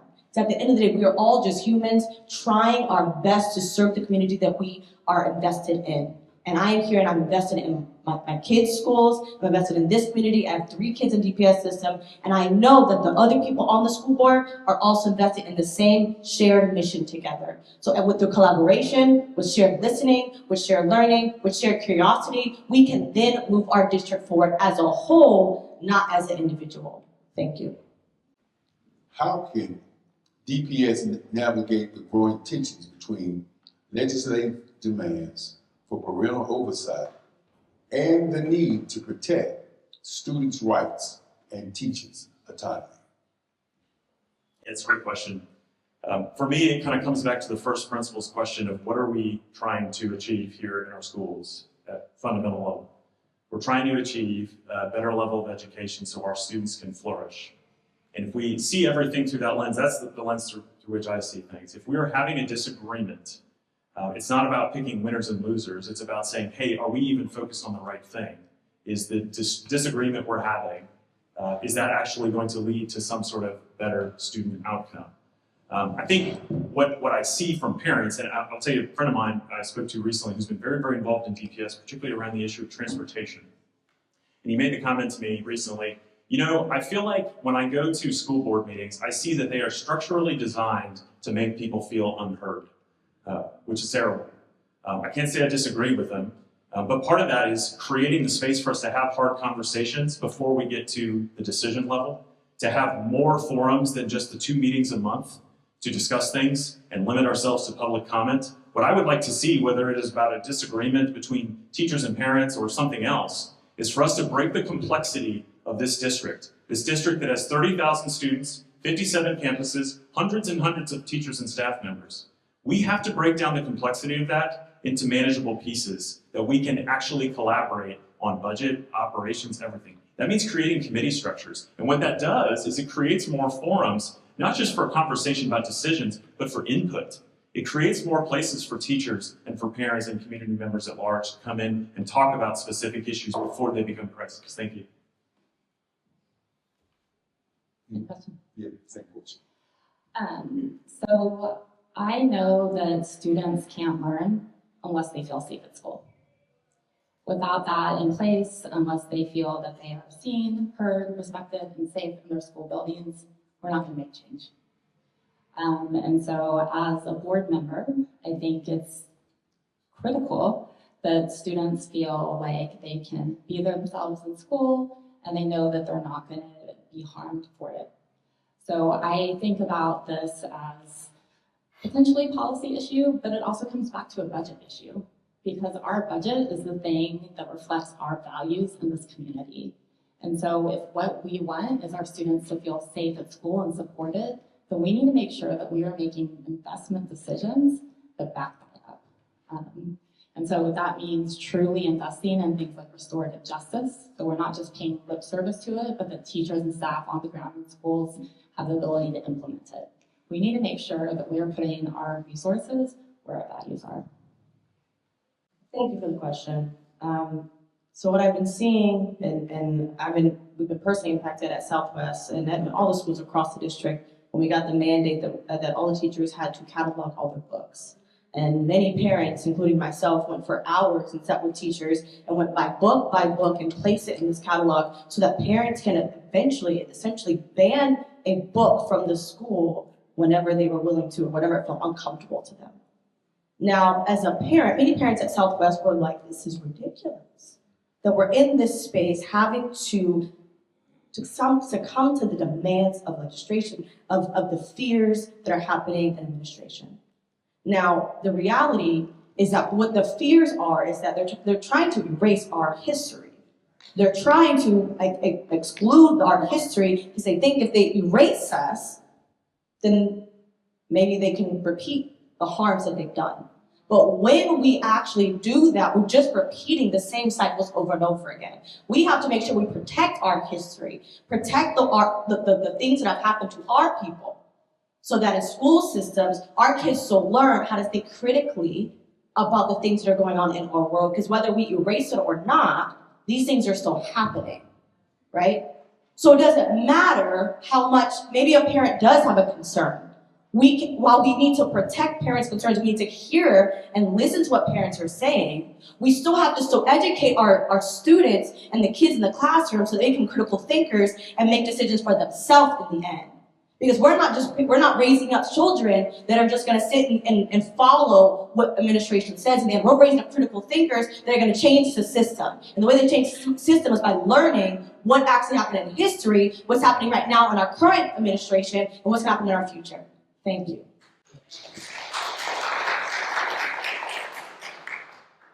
With families increasingly choosing charter schools, how do you believe DPS can restore public confidence and maintain strong community ties.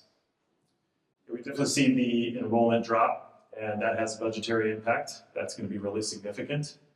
I think what I have heard, though, and that I would offer to folks is this. How many times are we asking with good intent, why did those parents leave? Why?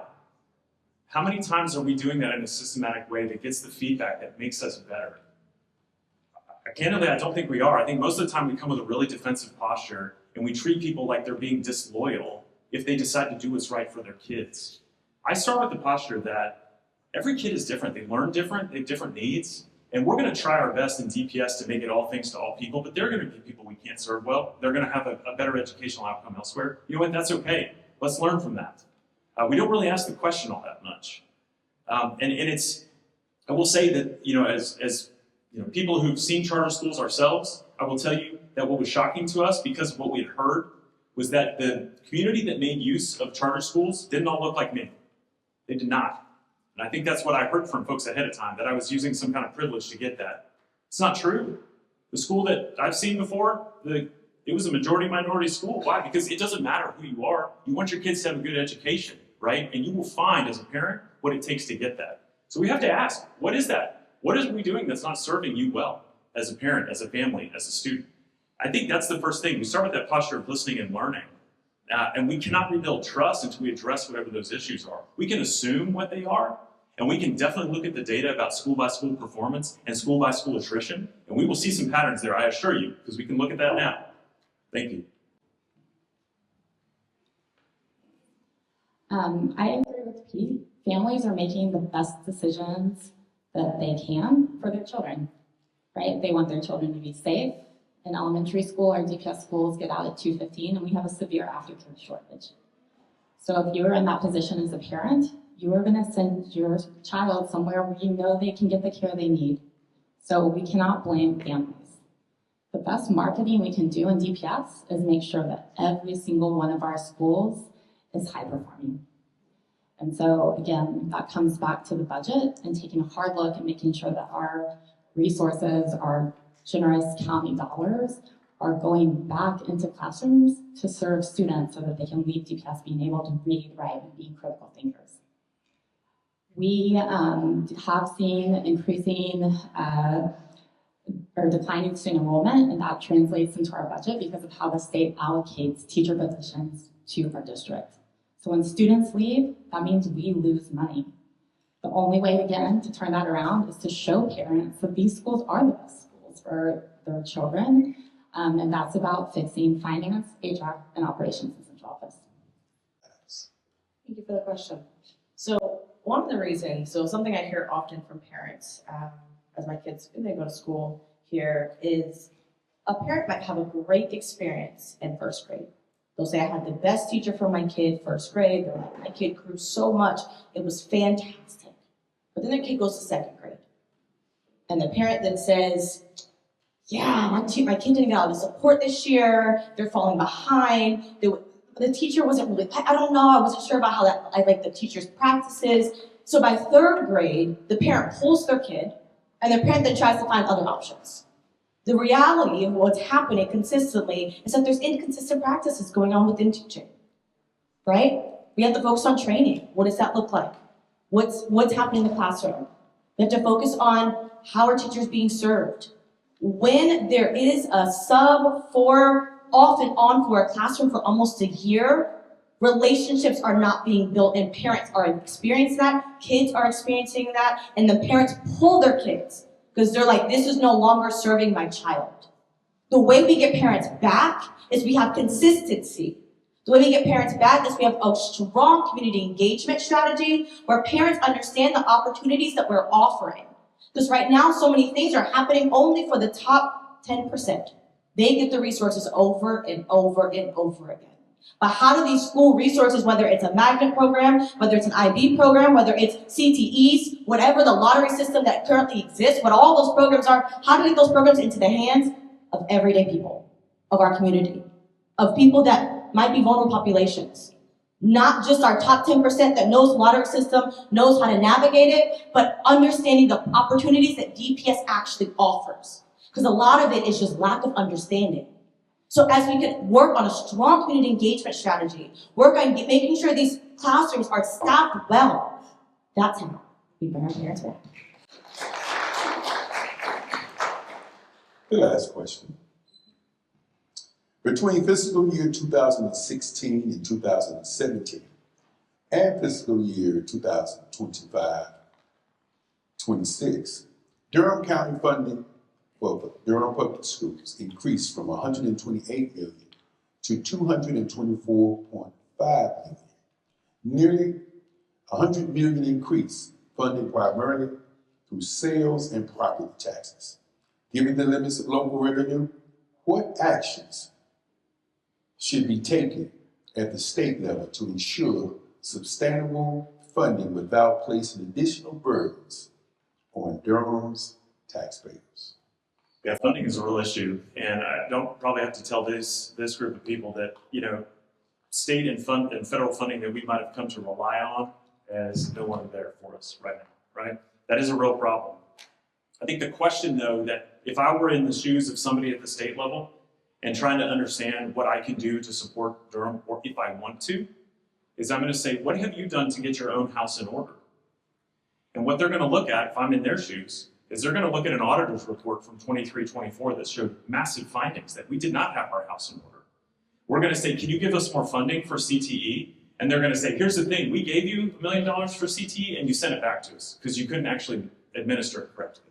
That is a direct impact on students. Vocational training, career and technical education, we have to be able to implement that. That is how we cross that last mile for our students as they leave the public schools and they go out into the community and become productive, flourishing citizens, right? And so if I'm at the state level, the first thing I want to know is, what are you guys doing to get your house in order?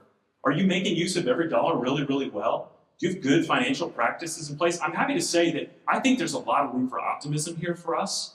Not just because we have a new superintendent, but also because we have a CFO who has seen just about every school district in Durham, and he knows what right looks like. And he is doing his darndest to make sure that we clean up our house. We will have much more success going to any other level outside of our county, but also including our county. And I know there's some county commissioners here. If we can show the work, and we can say, hey, we're doing right by our students, we're doing what we can do, here's where we need you to meet us. That makes, that's a much better case to make once we've done the hard work up front, and I know it's happening, and I know we can continue it.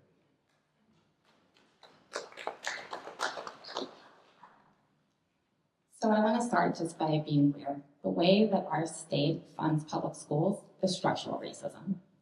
It disproportionately punishes districts like Durham that serve more students with special needs, more English language learners because of the caps that they put on the funding formula.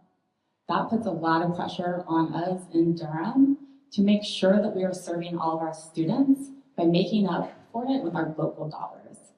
And our county taxpayers have been generous, our county commission has been generous, giving us historic increases in local funding. However, I have watched our district go back to the county multiple times the last few years during the year saying, we got it wrong, we're short.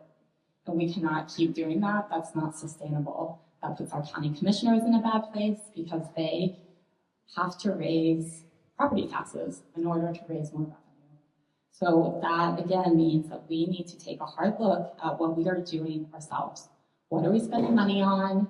Where is it going? Is it meeting the needs of students? We need to go into that budget and look at every single dollar and say, is this serving our kids? Thank you for the question. So first and foremost, we can't just keep raising taxes. That can't be a solution. Eventually, we're going to out-tax our residents. We're going to out-tax people that live here. And I mean, gentrification is happening. We're watching it. We're seeing it. We're losing Black bodies in our community. So that cannot be the solution. We have to, one, we all keep saying it, look at our current budget, see how we're allocating our funds. Two, ask for strategic things, right? So it's one thing to just say, hey, we need $500 million to the county commissioners. And they say, okay, for what? How do we change our ask so that one, we understand trade-offs that are being made, we understand where money is going, and we know how to ask for the right things. Because our budget has been happening and the way that we've been spending money is behind closed doors, we don't know what the right things are to ask. So we do need these regular audits. We do need to start seeing what money's being spent, where money's going, how it's being allocated, so we can go to county commissioners and say, hey, county commissioner, I need $500 to fund a heart program in this school as a pilot program. We have to figure out how to understand where money's moving to know how to ask. Now, the second part is we got to start going to Raleigh. We got to start actually having relationships with these our state representatives, because they're the ones that are passing these budgets. They're the ones that are making these decisions. And it's not just on us by individuals, it's on us as collectives. The same way that organizations are coming together to the school boards have to organize together as well to go to state and start asking state good questions to say, hey, state, all of our counties do not have enough money to fund public education. We don't have enough money to give raises to our teachers, and they're all making the same demands. And we need, as a collective, for you to listen to us, because as we all have learned, things happen in community, not as an individual. So the more we lean together, specifically as school board leaders, we can go to state and ask the right questions, to ask the right demands, to get our stuff funded. Thank you. Let's give them a round of applause. Our next panelist is Sheriff Clarence Burkett and Johnny Hawkins for the Durham County. Sheriff Burkett, how has your office worked to strengthen collaboration with the district attorney and the courts? And what improvements have you implemented to ensure faster, more transparent evidence sharing and case coordination? Thank you for that question. Good afternoon, everyone. Sheriff Clarence Burkhead, serving as your sheriff since 2018. I'm going to answer the question with a couple of quick facts. The Durham County Sheriff's Office, we're cracking down on crime. We've surpassed the national average with a 72.6% case clearance rate for violent crimes. Getting drugs off our streets, we seized over $3.2 million in illegal narcotics, and over 120 firearms were seized in 2024 alone. Faster response times, reduced emergency response times, despite a 16% increase in calls for service. And then finally, we've maintained our national Triple Crown accreditation. All of this could not have been possible without collaboration. We can't, the job of the Durham County Sheriff's Office is to identify, apprehend those who commit crimes in our state. So therefore, we pass those cases off to the District Attorney's Office, work with District Attorney Satana DeBerry and her staff to ensure a successful prosecution. We have to continue to build those relationships as we've done since 2018. The job of law enforcement, as I said, is to arrest and identify, work alongside the ADAs, the district attorneys, to make sure we have a successful prosecution and keep our community safe. What was part two? Part two was how to implement to ensure faster, more transparent evidence sharing and case coordination with the courts. Yeah, all of our cases, especially our felony cases, when they are investigated and we identify the suspect, we prepare what we refer to as a prosecution summary. That includes all the evidence and all the statements and everything that we've collected for the crime. That information is then turned over to the district attorney's office. Investigators assigned to that, of course, and they meet on a regular basis with the district attorney's office and the team, so that, again, when we're preparing to go to court, they've already built a relationship. They understand how the case has unfolded and where we are and how we move forward, hopefully for a successful prosecution. Thank you.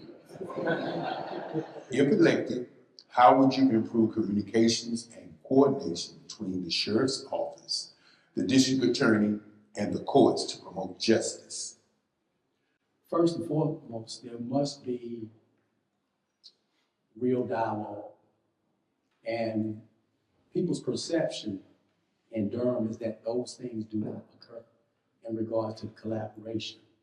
So what we're going to do is we're going to have a community-focused law enforcement initiative And it's going to be based on the authenticity of what the people say. And people don't feel like currently that is occurring in relationship from the sheriff's office to the courts. Now, what I want to do is I want to extend that olive branch to District Attorney Dee Berry and her staff to make sure that those partnerships are authentic. I want to reach out to the county manager and the city leaders, the mayor. I want to reach out to Chief Andrews. Although her retirement has been announced, I think that it is formidable that if March 3rd is favorable to me, I certainly want to reach out to her immediately and say, okay, of all the years that that partnership did not happen, how can I make amends with that? So the reality of it is that the people's perception is totally different than the reality in which others see it. Thank you. I'm going to share Brigade you next. Since the introduction of the Heart Crisis Response Program within city limits, what measurable impact have you seen, and what is your plan for extending and integrating this initiative countywide? Well, the HEART program is doing great work in the city of Durham. Let me start off by saying that. Second thing I'll say is I have supported the HEART program since its inception. The false narrative that I have not supported it is just that, false. How would I expand the HEART program throughout the county? That's up to the county commissioners. I can't fund a program, and I especially can't fund a program that is created by the city, run by the city, funded by the city in the county. That is up to the county commissioners. I'm happy to inform all of you that a feasibility study is underway right now to look at the feasibility of expanding those services throughout Durham County. And I'm looking forward to reading what the consultants come back and say, is this a viable option? And if so, how can we do it? But also the final thing I'll say is, I have proposed that we expand HEART into the county. Durham County has approximately 250 unincorporated miles. I've gone to HEART, I've gone to county commissioners, I've talked to the community, and I said, we can expand HEART. My preference would be that we have a co-responder model, which is a national best practice across this country. That law enforcement and clinicians work side by side to make sure that the services are rendered to those in need in the community and everyone remains safe. That's my proposal. And if there's some compromise in there, sure. But the national co-responder model that started in Eugene, Oregon, that is now in place in Aurora, Colorado, that started in Chapel Hill, North Carolina, that also is working here in Durham City today, could work to expand HEART throughout Durham County, which I would support. But I'm not going to fund it. That's up to the county commissioners. And if the county commissioners today said we're going to fund HEART expansion in Durham County, they could do that. I can't stop it. I want it to be safe. I want it to be done right. As Durham, Mr. Hawkins, Lieutenant Hawkins, as Durham considers expanding the HEART program countywide, what innovative approaches would you introduce to strengthen mental health crisis response? So friends, let me say this here.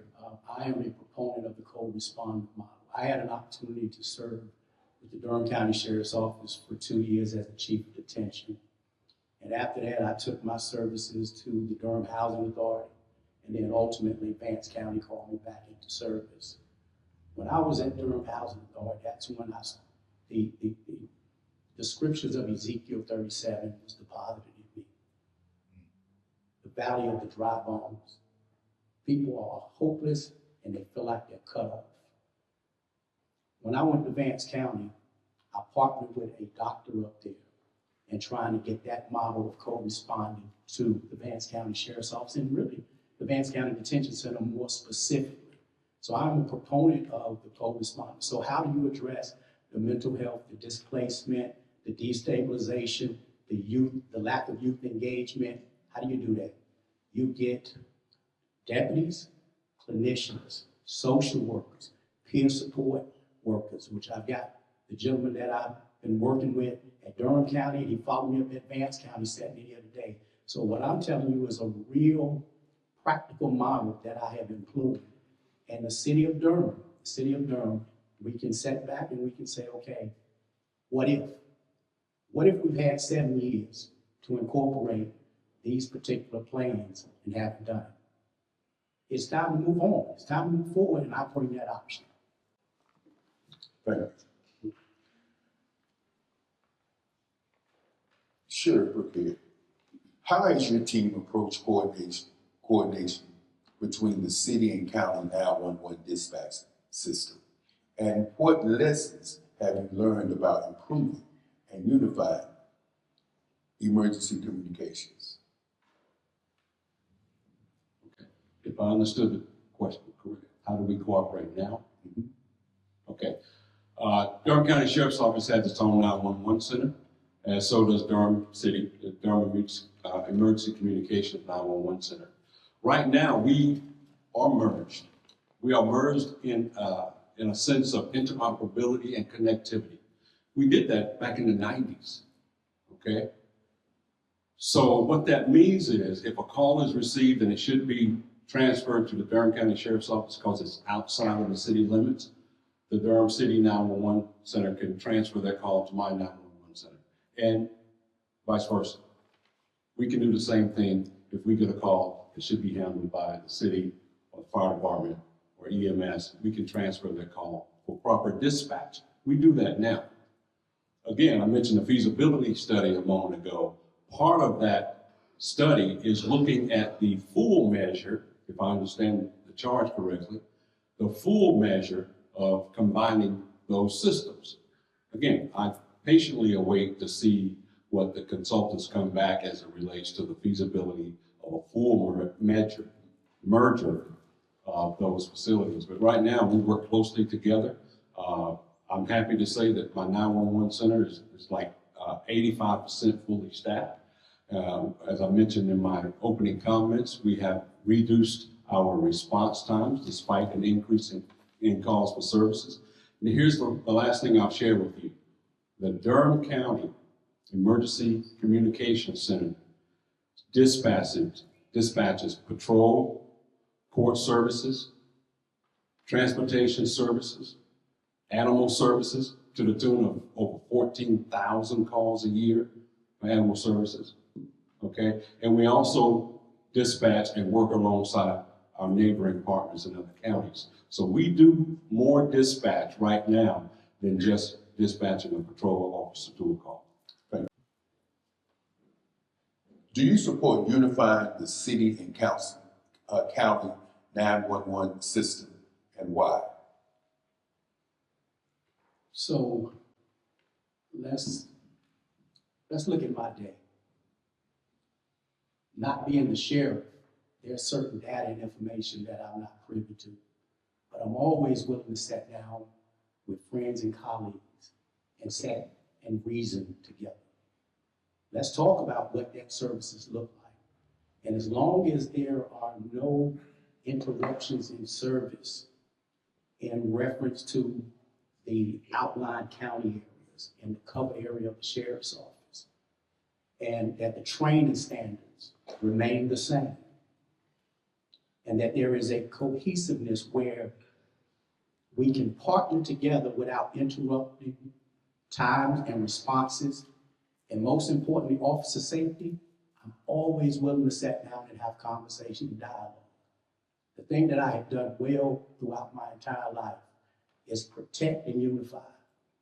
So that would require me to, one, have some additional information and data in regards to response times. So I would have to look at the technology, I would have to look at analytical data in order to see if it is feasible. And if it is so, then I would welcome the opportunity to sit down with our partners in the city and say, you know what, how do we make this work? Other cities and counties have merged and they've made it work, and I think Durham can if you've got the right people trying to connect the dots and have it come out as a positive outcome. If this is my last question rhetorically, I'll ask you this right here. Do you feel safe? That's the question that I have to ask everyone in Durham that I speak to. Do you feel safe? Thank you. As gun violence remains a pressing challenge in Durham, what programs or enforcement strategies under your leadership has proven most effective? Number one, community engagement, first and foremost. When I ran in 2018, I ran on transparency, engagement, accountability. We have delivered on that promise. We are in the community day in and day out, connecting with all communities, especially our youth. We know right now our youth are being terrorized and traumatized by the proliferation of guns and gun violence in our city. We work every day to reduce that likelihood. One initiative that we brought back to Durham under my leadership as sheriff is Project Safe Neighborhoods, PSN for short. It's been in Durham before and it worked. I was chief of police at the time at Duke University and it worked. We saw crime go down, particularly violent crime. We saw our gang problems reduce under that model. I think Chief Chalmers was the chief of police in Durham at that time. So we have brought back Project Safe Neighborhoods, which is our partnership here in Durham, the DA's office, other partners, and the Middle District, the U.S. Attorney's Office in the Middle District, to address violent crime, to identify those individuals who have committed or are committing the violent crime. It's a very targeted approach because we know right now from the data that the violent crime in Durham is being perpetrated by a small percentage, less than 10%, actually less than 5%. So we have to focus on those individuals through this targeted enforcement effort, identify them, bring them in, let them know what time it is, offer them a second chance, offer them an opportunity to turn from their wicked ways, Pastor. Let us help you through our partnerships with organizations across the county, or we prosecute you through the federal prosecution system, the U.S. Attorney's Office in the Middle District. That program is effective. Other communities have seen double-digit decreases in violent crime, particularly gun crime, and we can do the same thing in Durham. Thank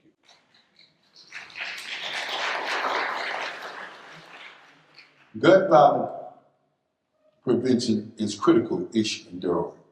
What new or alternative strategies would you implement to reduce illegal firearms and build community trust in law enforcement? There's got to be some collaboration. There's got to be revisiting of a lot of different resources. I'm an advocate of Project Safe Neighborhood. I think collaborating with our federal partners is beneficial. But foremost, you've got to look at opportunities to partner with the district attorney's office and identify those individuals who are committing crime. As Sheriff indicated, I think he said 10%. If that information is accurate and correct, and you've got to strategically target those individuals. Now, of course, when you target those individuals, what you need to do is have some type of violence interruption. I think the models have to be revisited. I think you need to have deputies. I think you need to have clinical personnel. You need to have social workers, and you need to have peer support so that those models can be reinforced. You look at cities like Baltimore, who had a higher homicide rate than Durham. It's working in Baltimore. So engaging the community, making sure that those individuals that have been victims of gun violence are sitting at the table. Because see, there's a passion in their eyes that sometimes we misunderstand because we put the theatrics in our workday. And we dismiss the fact that there's pain that's being caused in our communities. So the reality of it is that the judicial process, the district attorneys, those who fund it, the county managers, the city leaders, the mayor, all of these individuals have to be involved in this. One of the greatest resources that I saw in Durham that I never knew existed when I worked at the Durham County Sheriff's Office was the technology that Durham Housing Authority has with those camera systems. That collaboration right there, partnership, was not tapped into when I was there. Of course, I would always try to foster those relationships, but you've got residential managers. I was the security and fraud manager, and then I went on to Vance County, but there are always opportunities to partner, network, and implement programs that's going to be beneficial to our community. Thanks. Jail conditions and detainee care remain under close public scrutiny. What specific steps have you taken to improve health services, safety measures, and rehabilitation opportunities within the detention facilities? Yeah, thank you. I arrogantly think we run one of the best jails, one of the best county jails in North Carolina. Our focus is making sure that individual is better prepared for when they re-enter the community. And we do that through a plethora of programs. Far too many for me to sit up here today and name, but I would like to highlight. We're the first jail in the state of North Carolina to institute medication-assisted treatment. Medication-assisted treatment. If you're battling an opioid use disorder, you're going to get help when you come to my facility. We have a mental health pod for male and female. So if you're battling a cognitive disability, you're going to get counseling, you're going to get group therapy, you're going to get one-to-one counseling while you're in our facility. Again, to help prepare you for re-entry. And then we have peer support. Because we know once you leave our facility, you need that lifeline. You need to be able to stay connected to your appointments out in the community. Sometimes you may need transportation, so we give you transportation vouchers or bus vouchers. So we're doing everything we can while that individual is in my care and custody in the Durham County Detention Center to make sure they are prepared to go back to their community. Hopefully, they go back to their community. That's up to the DA, depending on the charges. But that's what we do every day. The jail itself is a county building. The county commissioners are responsible for funding the building, which is now approaching, well, it's 30 years old. There are issues in the jail that I've documented well and presented to our county commissioners, and we're working to find the funding to shore up some of those deficiencies, to make sure the critical life safety systems in the jail are operable, and that the men and women have proper food, and that we can take care of them as mandated by the state of North Carolina. Thank you. Mr. Hawkins. Yes, sir. What are your priorities for reforming jail operations to ensure humane conditions, access to care, and accountability? So for nearly 30-some years, I had the privilege and the pleasure to have the skill set of managing at least 5 detention centers or correctional centers. 3 while working with the North Carolina Department of Public Safety before retiring, and again, the chief at Durham County and Vance County. And some of the things that I know has to happen is your visibility. As the sheriff, you have to be visible in that detention center in order to see what's going on a day-to-day basis. From a program standpoint, the educational programs, the vocational programs, I would certainly revise the MAP program, although again, the first one in the state, so I do not discredit that. And I think that program was working effectively. Some of the other things, I brought inmates to the table. Those individuals that was through classification identified as some of the more influential, we had a detainee council we would meet. So those things worked up. Reinstituted in-person visitation, reinstituted the religious services where we had my church members coming in and providing church service for the male detainees as well as the female detainees.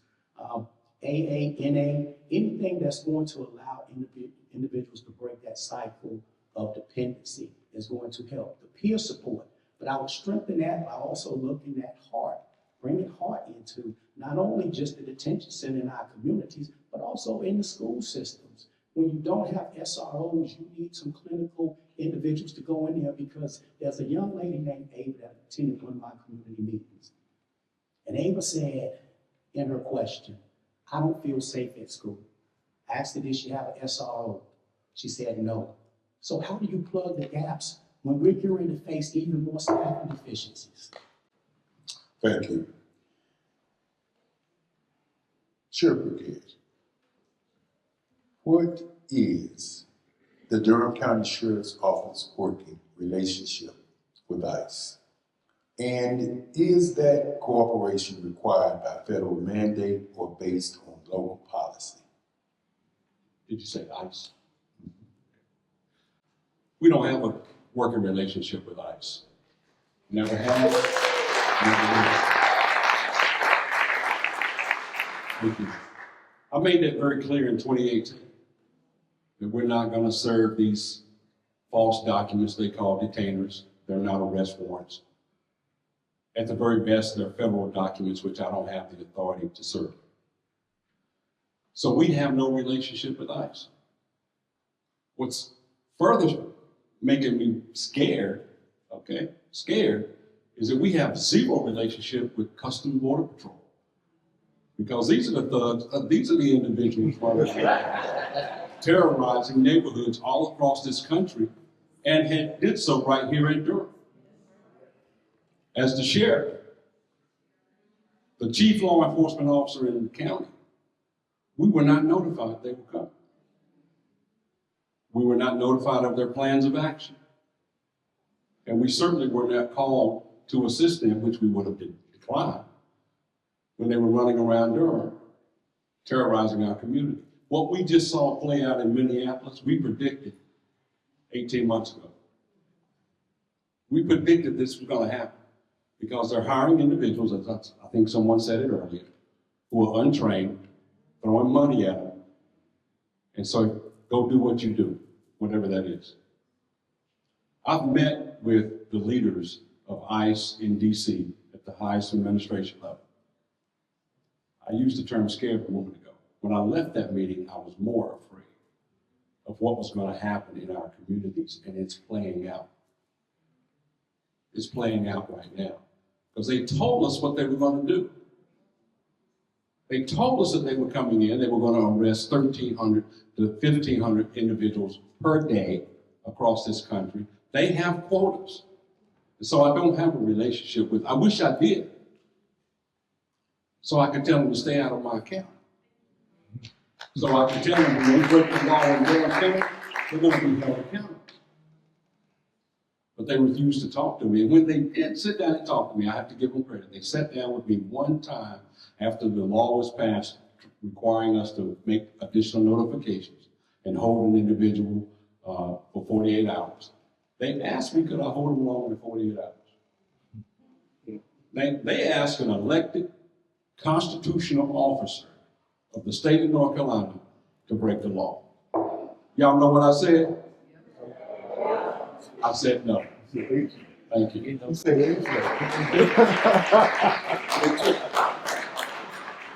Johnny Hawkins. Yes, sir. What is Durham County Sheriff's Office working relationship with ICE? Would you create a relationship? What would you do?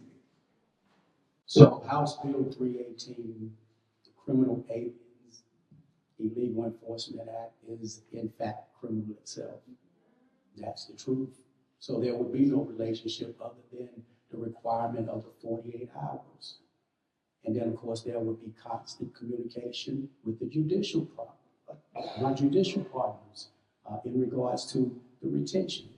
But in relationships to ICE, as I said, it's criminal what they're doing in and of itself. But let me tell you what the residual effects of that is. When this gentleman right here gave me the privilege and the honors of coming to Durham County Sheriff's Office, we was right off the cuffs of George Floyd. And I asked him, I said, hey, how do we humanize the badge? Can I go out? And what I know best is athletics. And we started a basketball team. 5 years later, I'm still there, okay? When I leave here, I'm going to coach that team. Do you understand the residuals that's going to happen based off of the death of Miss Good? There's got to be some reconciliation. But in that time, there's going to be a lack of respect for all law enforcement, not just ICE. So you're probably going to have staffing deficiencies because people are going to say, I don't want to deal with that. So it's going to impact us from a staffing standpoint. But as indicated earlier, there will be no relationship. The relationship that I have is with a Hispanic young man that works at the job site that I work at that missed 2 days of work because he was scared that the ICE enforcement was going to come get him. And he's been back to Mexico 2 or 3 different times. So he's documented. And he failed to come to work for 2 days while they were in this city. That's the relationship that I have, and that's the relationship that I foster. Thank you. Let's give our panelists a round of applause. Okay. And of course, our last panel, Durham Public School Board of Education District 4B. Christy Moore, Jerome Leathers, and Xavier Casey.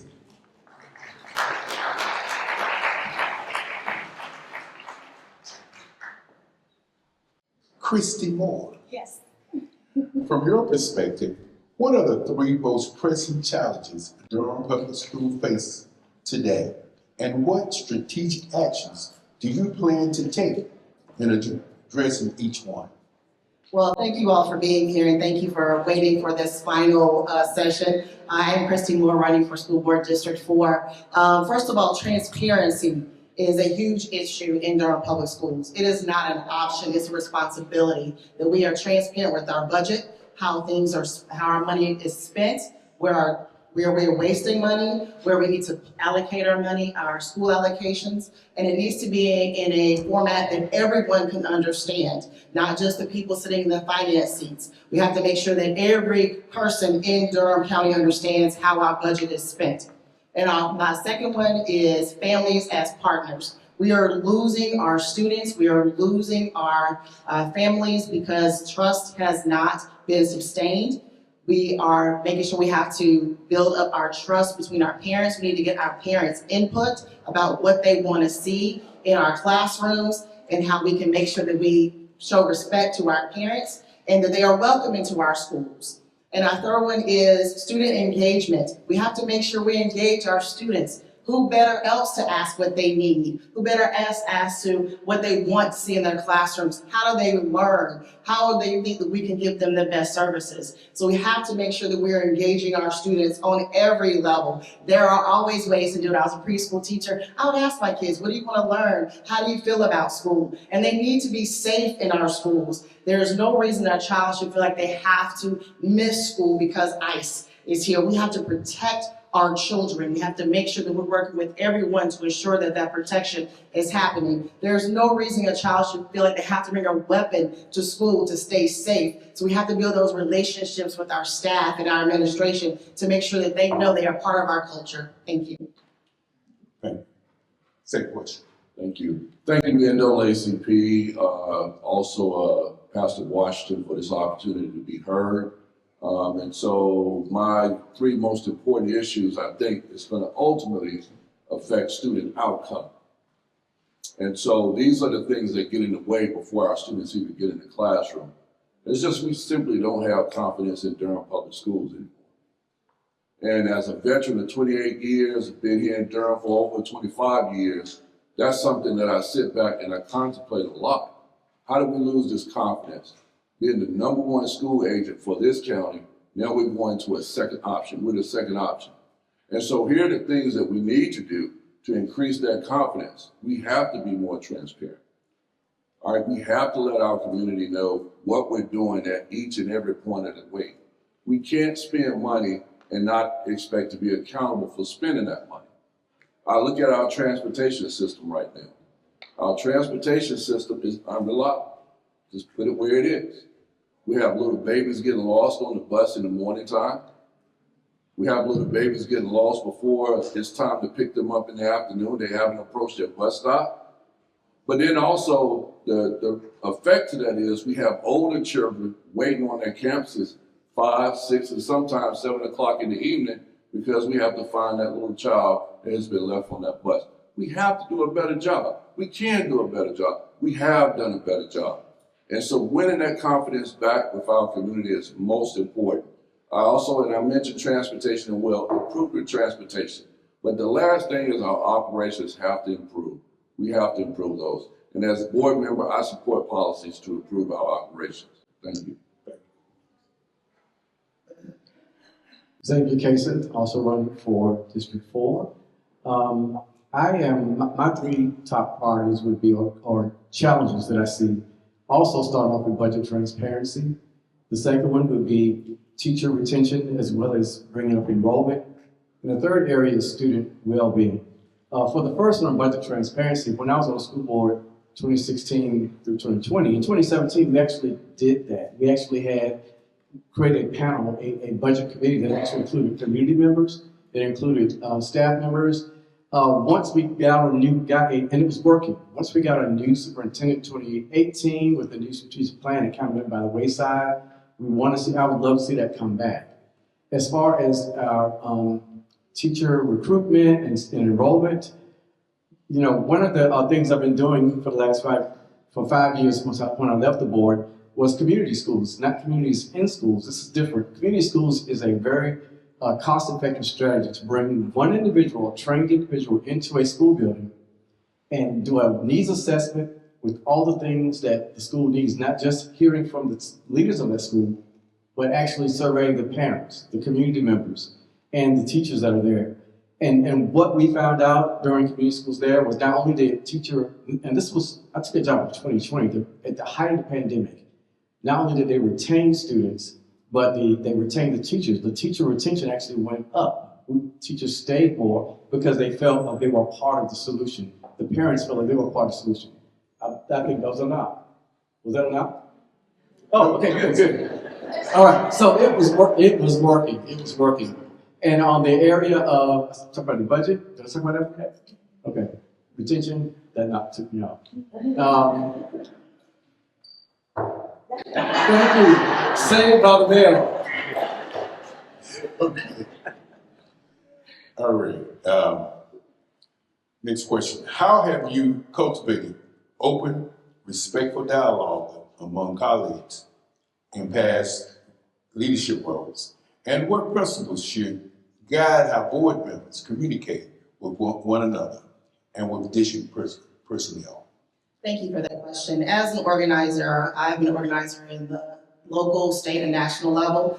And what I've always gone to the table with is what's right for students.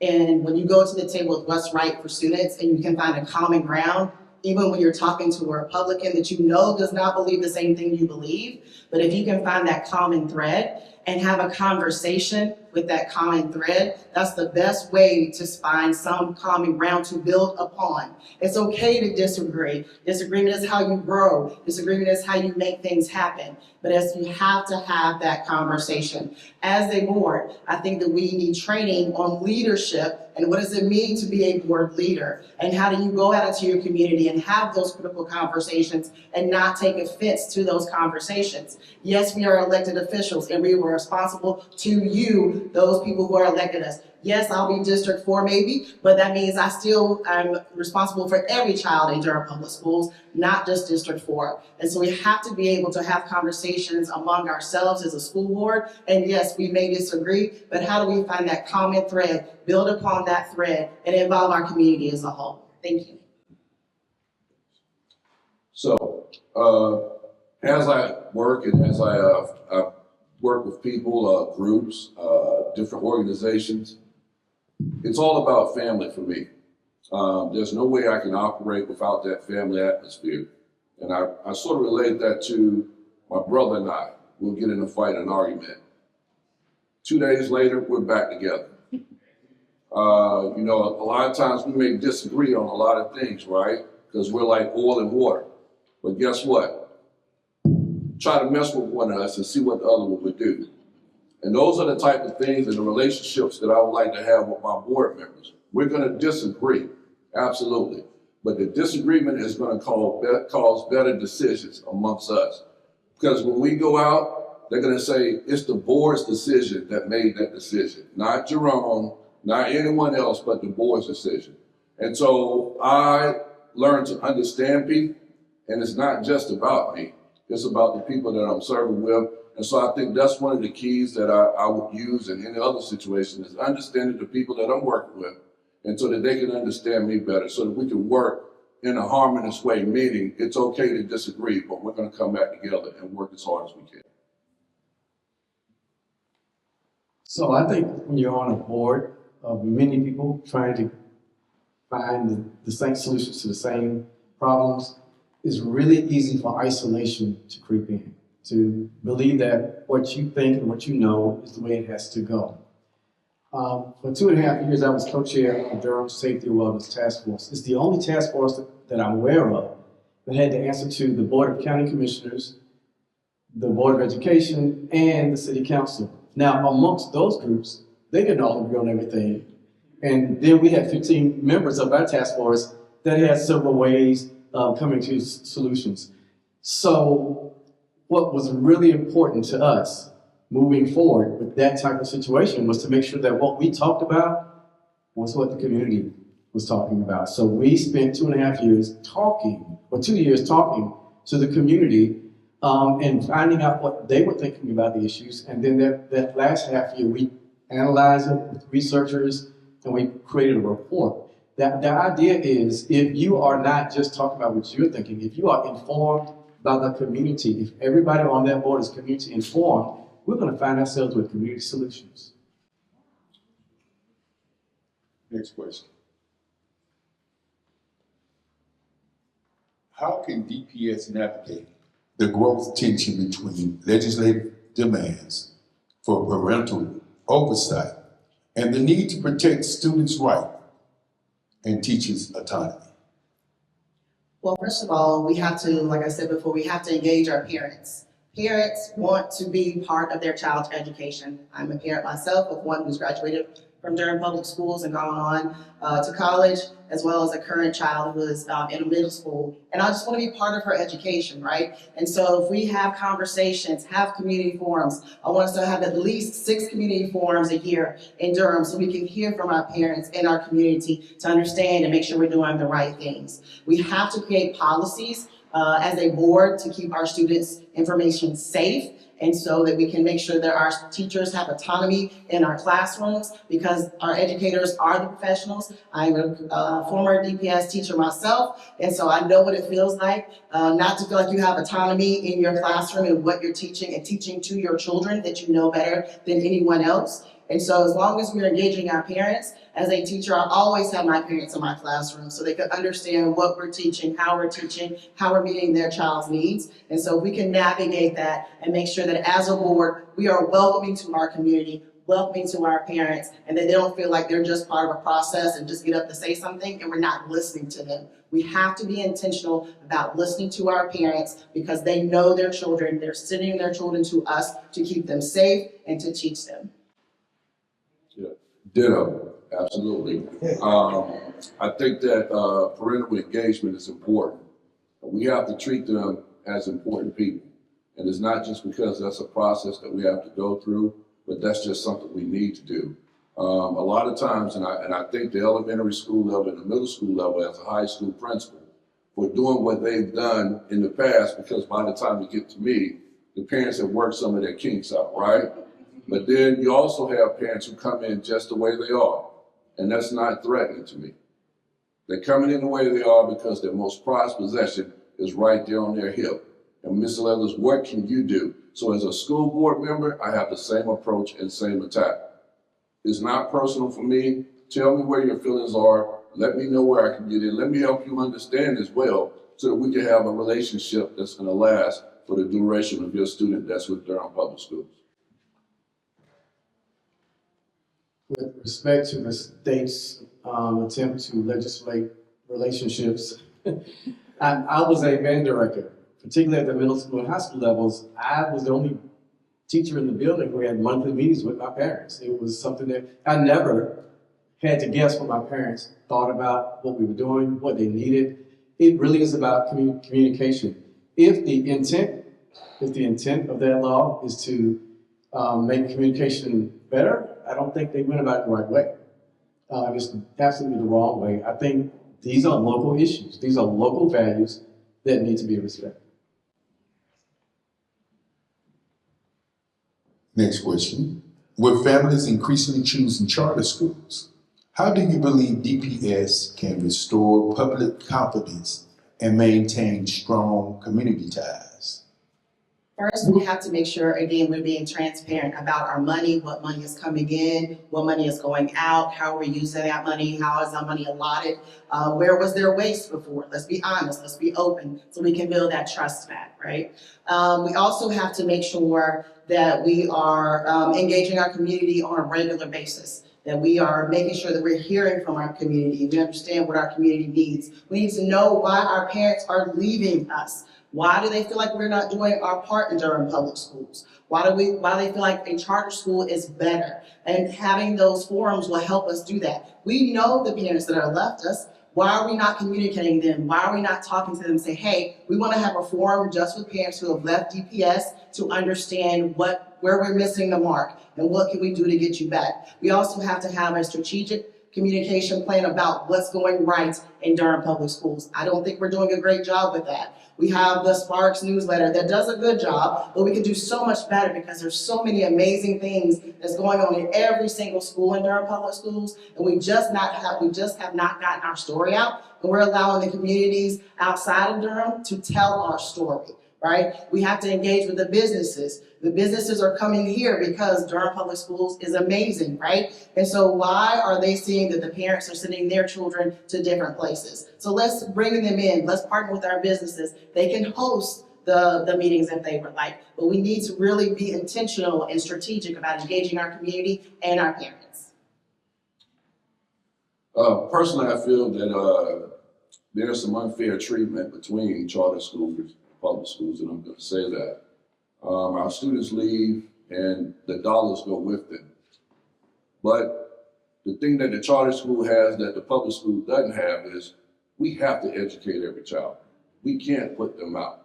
Our charter schools, when they get fed up and they're tired, they bring them right back, but they bring them back without the dollar that they got them with.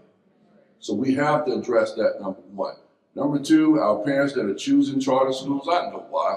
They tell me all the time, it's safety a lot of times. It's not having confidence in some of our teachers. I get that. So we have to use our training, and we have to let our parents know that our schools are safe, but also we have to put things in place to have them assured that they are safe. I think that for our parents, they're leaving things on the table. We have an outstanding career and technical education program throughout our schools. I would like to see more of it take place because if our kids aren't going to go to college, where do they go? They go to a career. They can be dually enrolled with Durham Tech.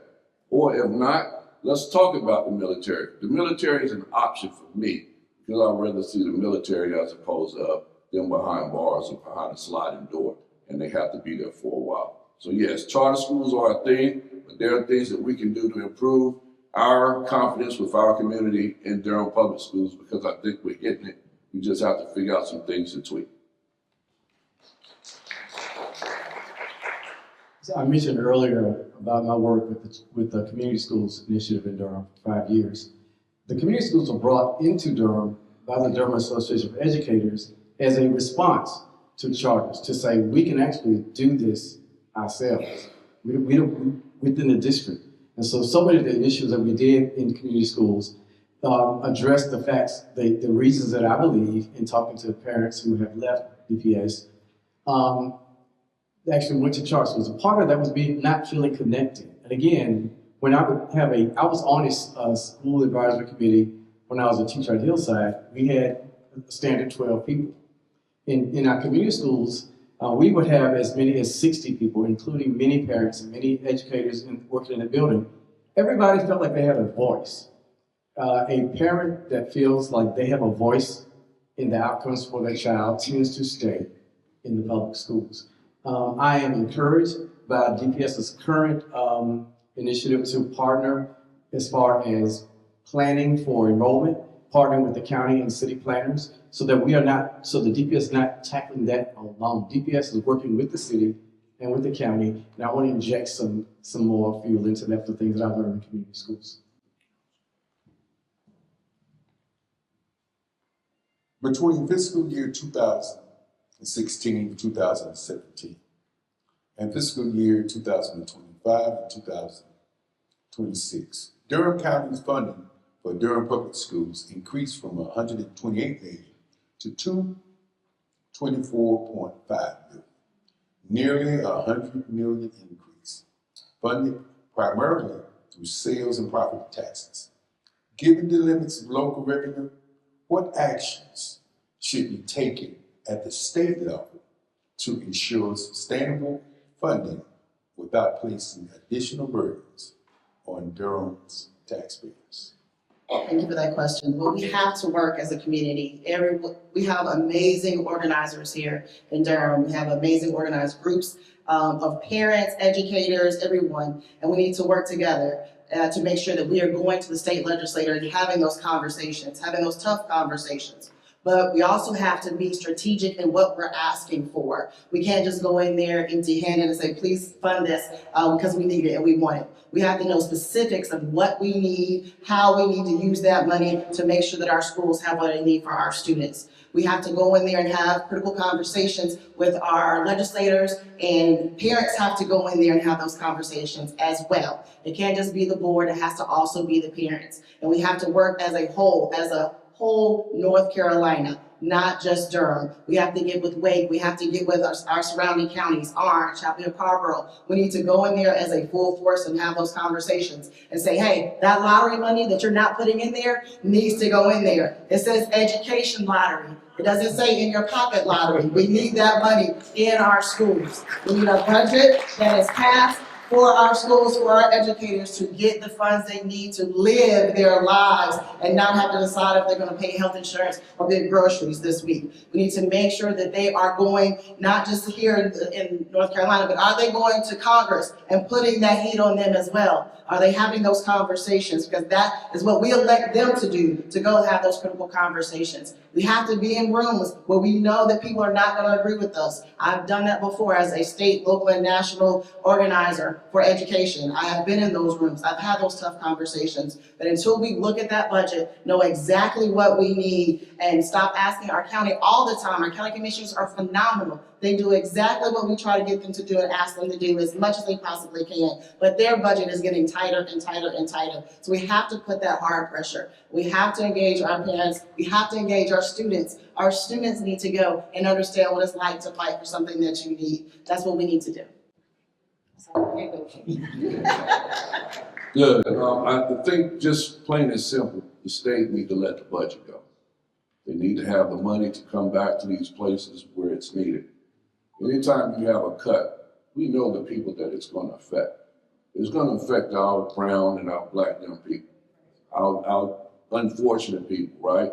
We knew coming out of COVID who was going to be affected by this, right? And so then when you have your county commissioners who are stepping up, look at what we're doing as a county. Look at what we're doing across the state. It's time for the state to step up and ante up and put in. I think that a lot of times, a lot of effort goes on the ground level here, as to say, well, it's Durham Public Schools, it's the city of Durham, or it's the county of Durham. But like some of these efforts need to leave here and go to the state level and go to the federal level to petition for more. We have a great place here. We really do. But we need help. We can't do it by ourselves.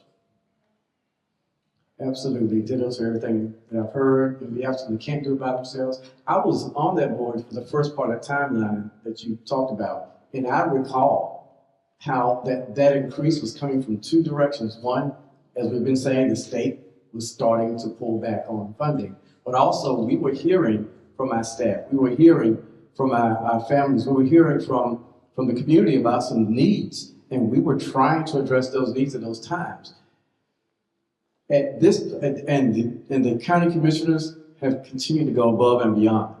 But we have got to keep fighting the state. We have got to keep fighting the state. And we have to be very creative in the local resources that we have here beyond the county commissioners. Going back to community schools, someone mentioned a $50,000 federal grant that was canceled. That was a community school grant. When I started, it was just two schools in Durham and 4 in Buncombe County. Now we helped get that federal grant for expansion to 52 schools across the state. And right in the middle of that grant, that 5-year grant, it's like, no more, because somebody, let's say somebody DEI. Now Florida had to keep theirs. So, but the North Carolina Coalition for Community Schools, who now runs it, has been very proactive and very creative in finding funds outside of that grant, because all grants end, we do that. So you need to really look at how you can be creative with the resources that are around you and bring those in to bear. We are a resourceful people, or resourceful community, and the answers, as I say before, are all in our community. And we got to, as a community, again, we got to push the state back. We're being attacked, we have to counterattack. Thank you for that. Let's give all of our panelists a round of applause. Thank you all. We're going to ask the President, D'Angelo Briggs, Dr. D'Angelo Briggs, to come forward with closing remarks. Okay. Good afternoon. Thank you all for coming. Thank you for being here. We do appreciate your supporting the Durham branch NAACP. We have a lot of judiciary folk in the house, and we want to thank you for coming. February 8th, what time? Have we got time? Same time, 2 o'clock. February 8th at 2 o'clock, we will be having the judicial branch to come in and speak about those issues. So those candidates will be here who are running, so please come back and listen. Any questions? No. Any answers? No. Dr. Washington, how are you, sir? Dr. Washington? All right. Thank you, Dr. Washington. Pastor Washington, you'll come dismiss us. Please give Dr. Washington a hand, shall we stand? It took me a little while to get here, but by the grace of God, I am here. And so I thank God for it. Now unto him who's able to keep you from falling and to present you faultless before the presence of his glory. To the only wise God, our Savior, be glory, majesty, dominion, and power, both now and forevermore. And the people of God said amen.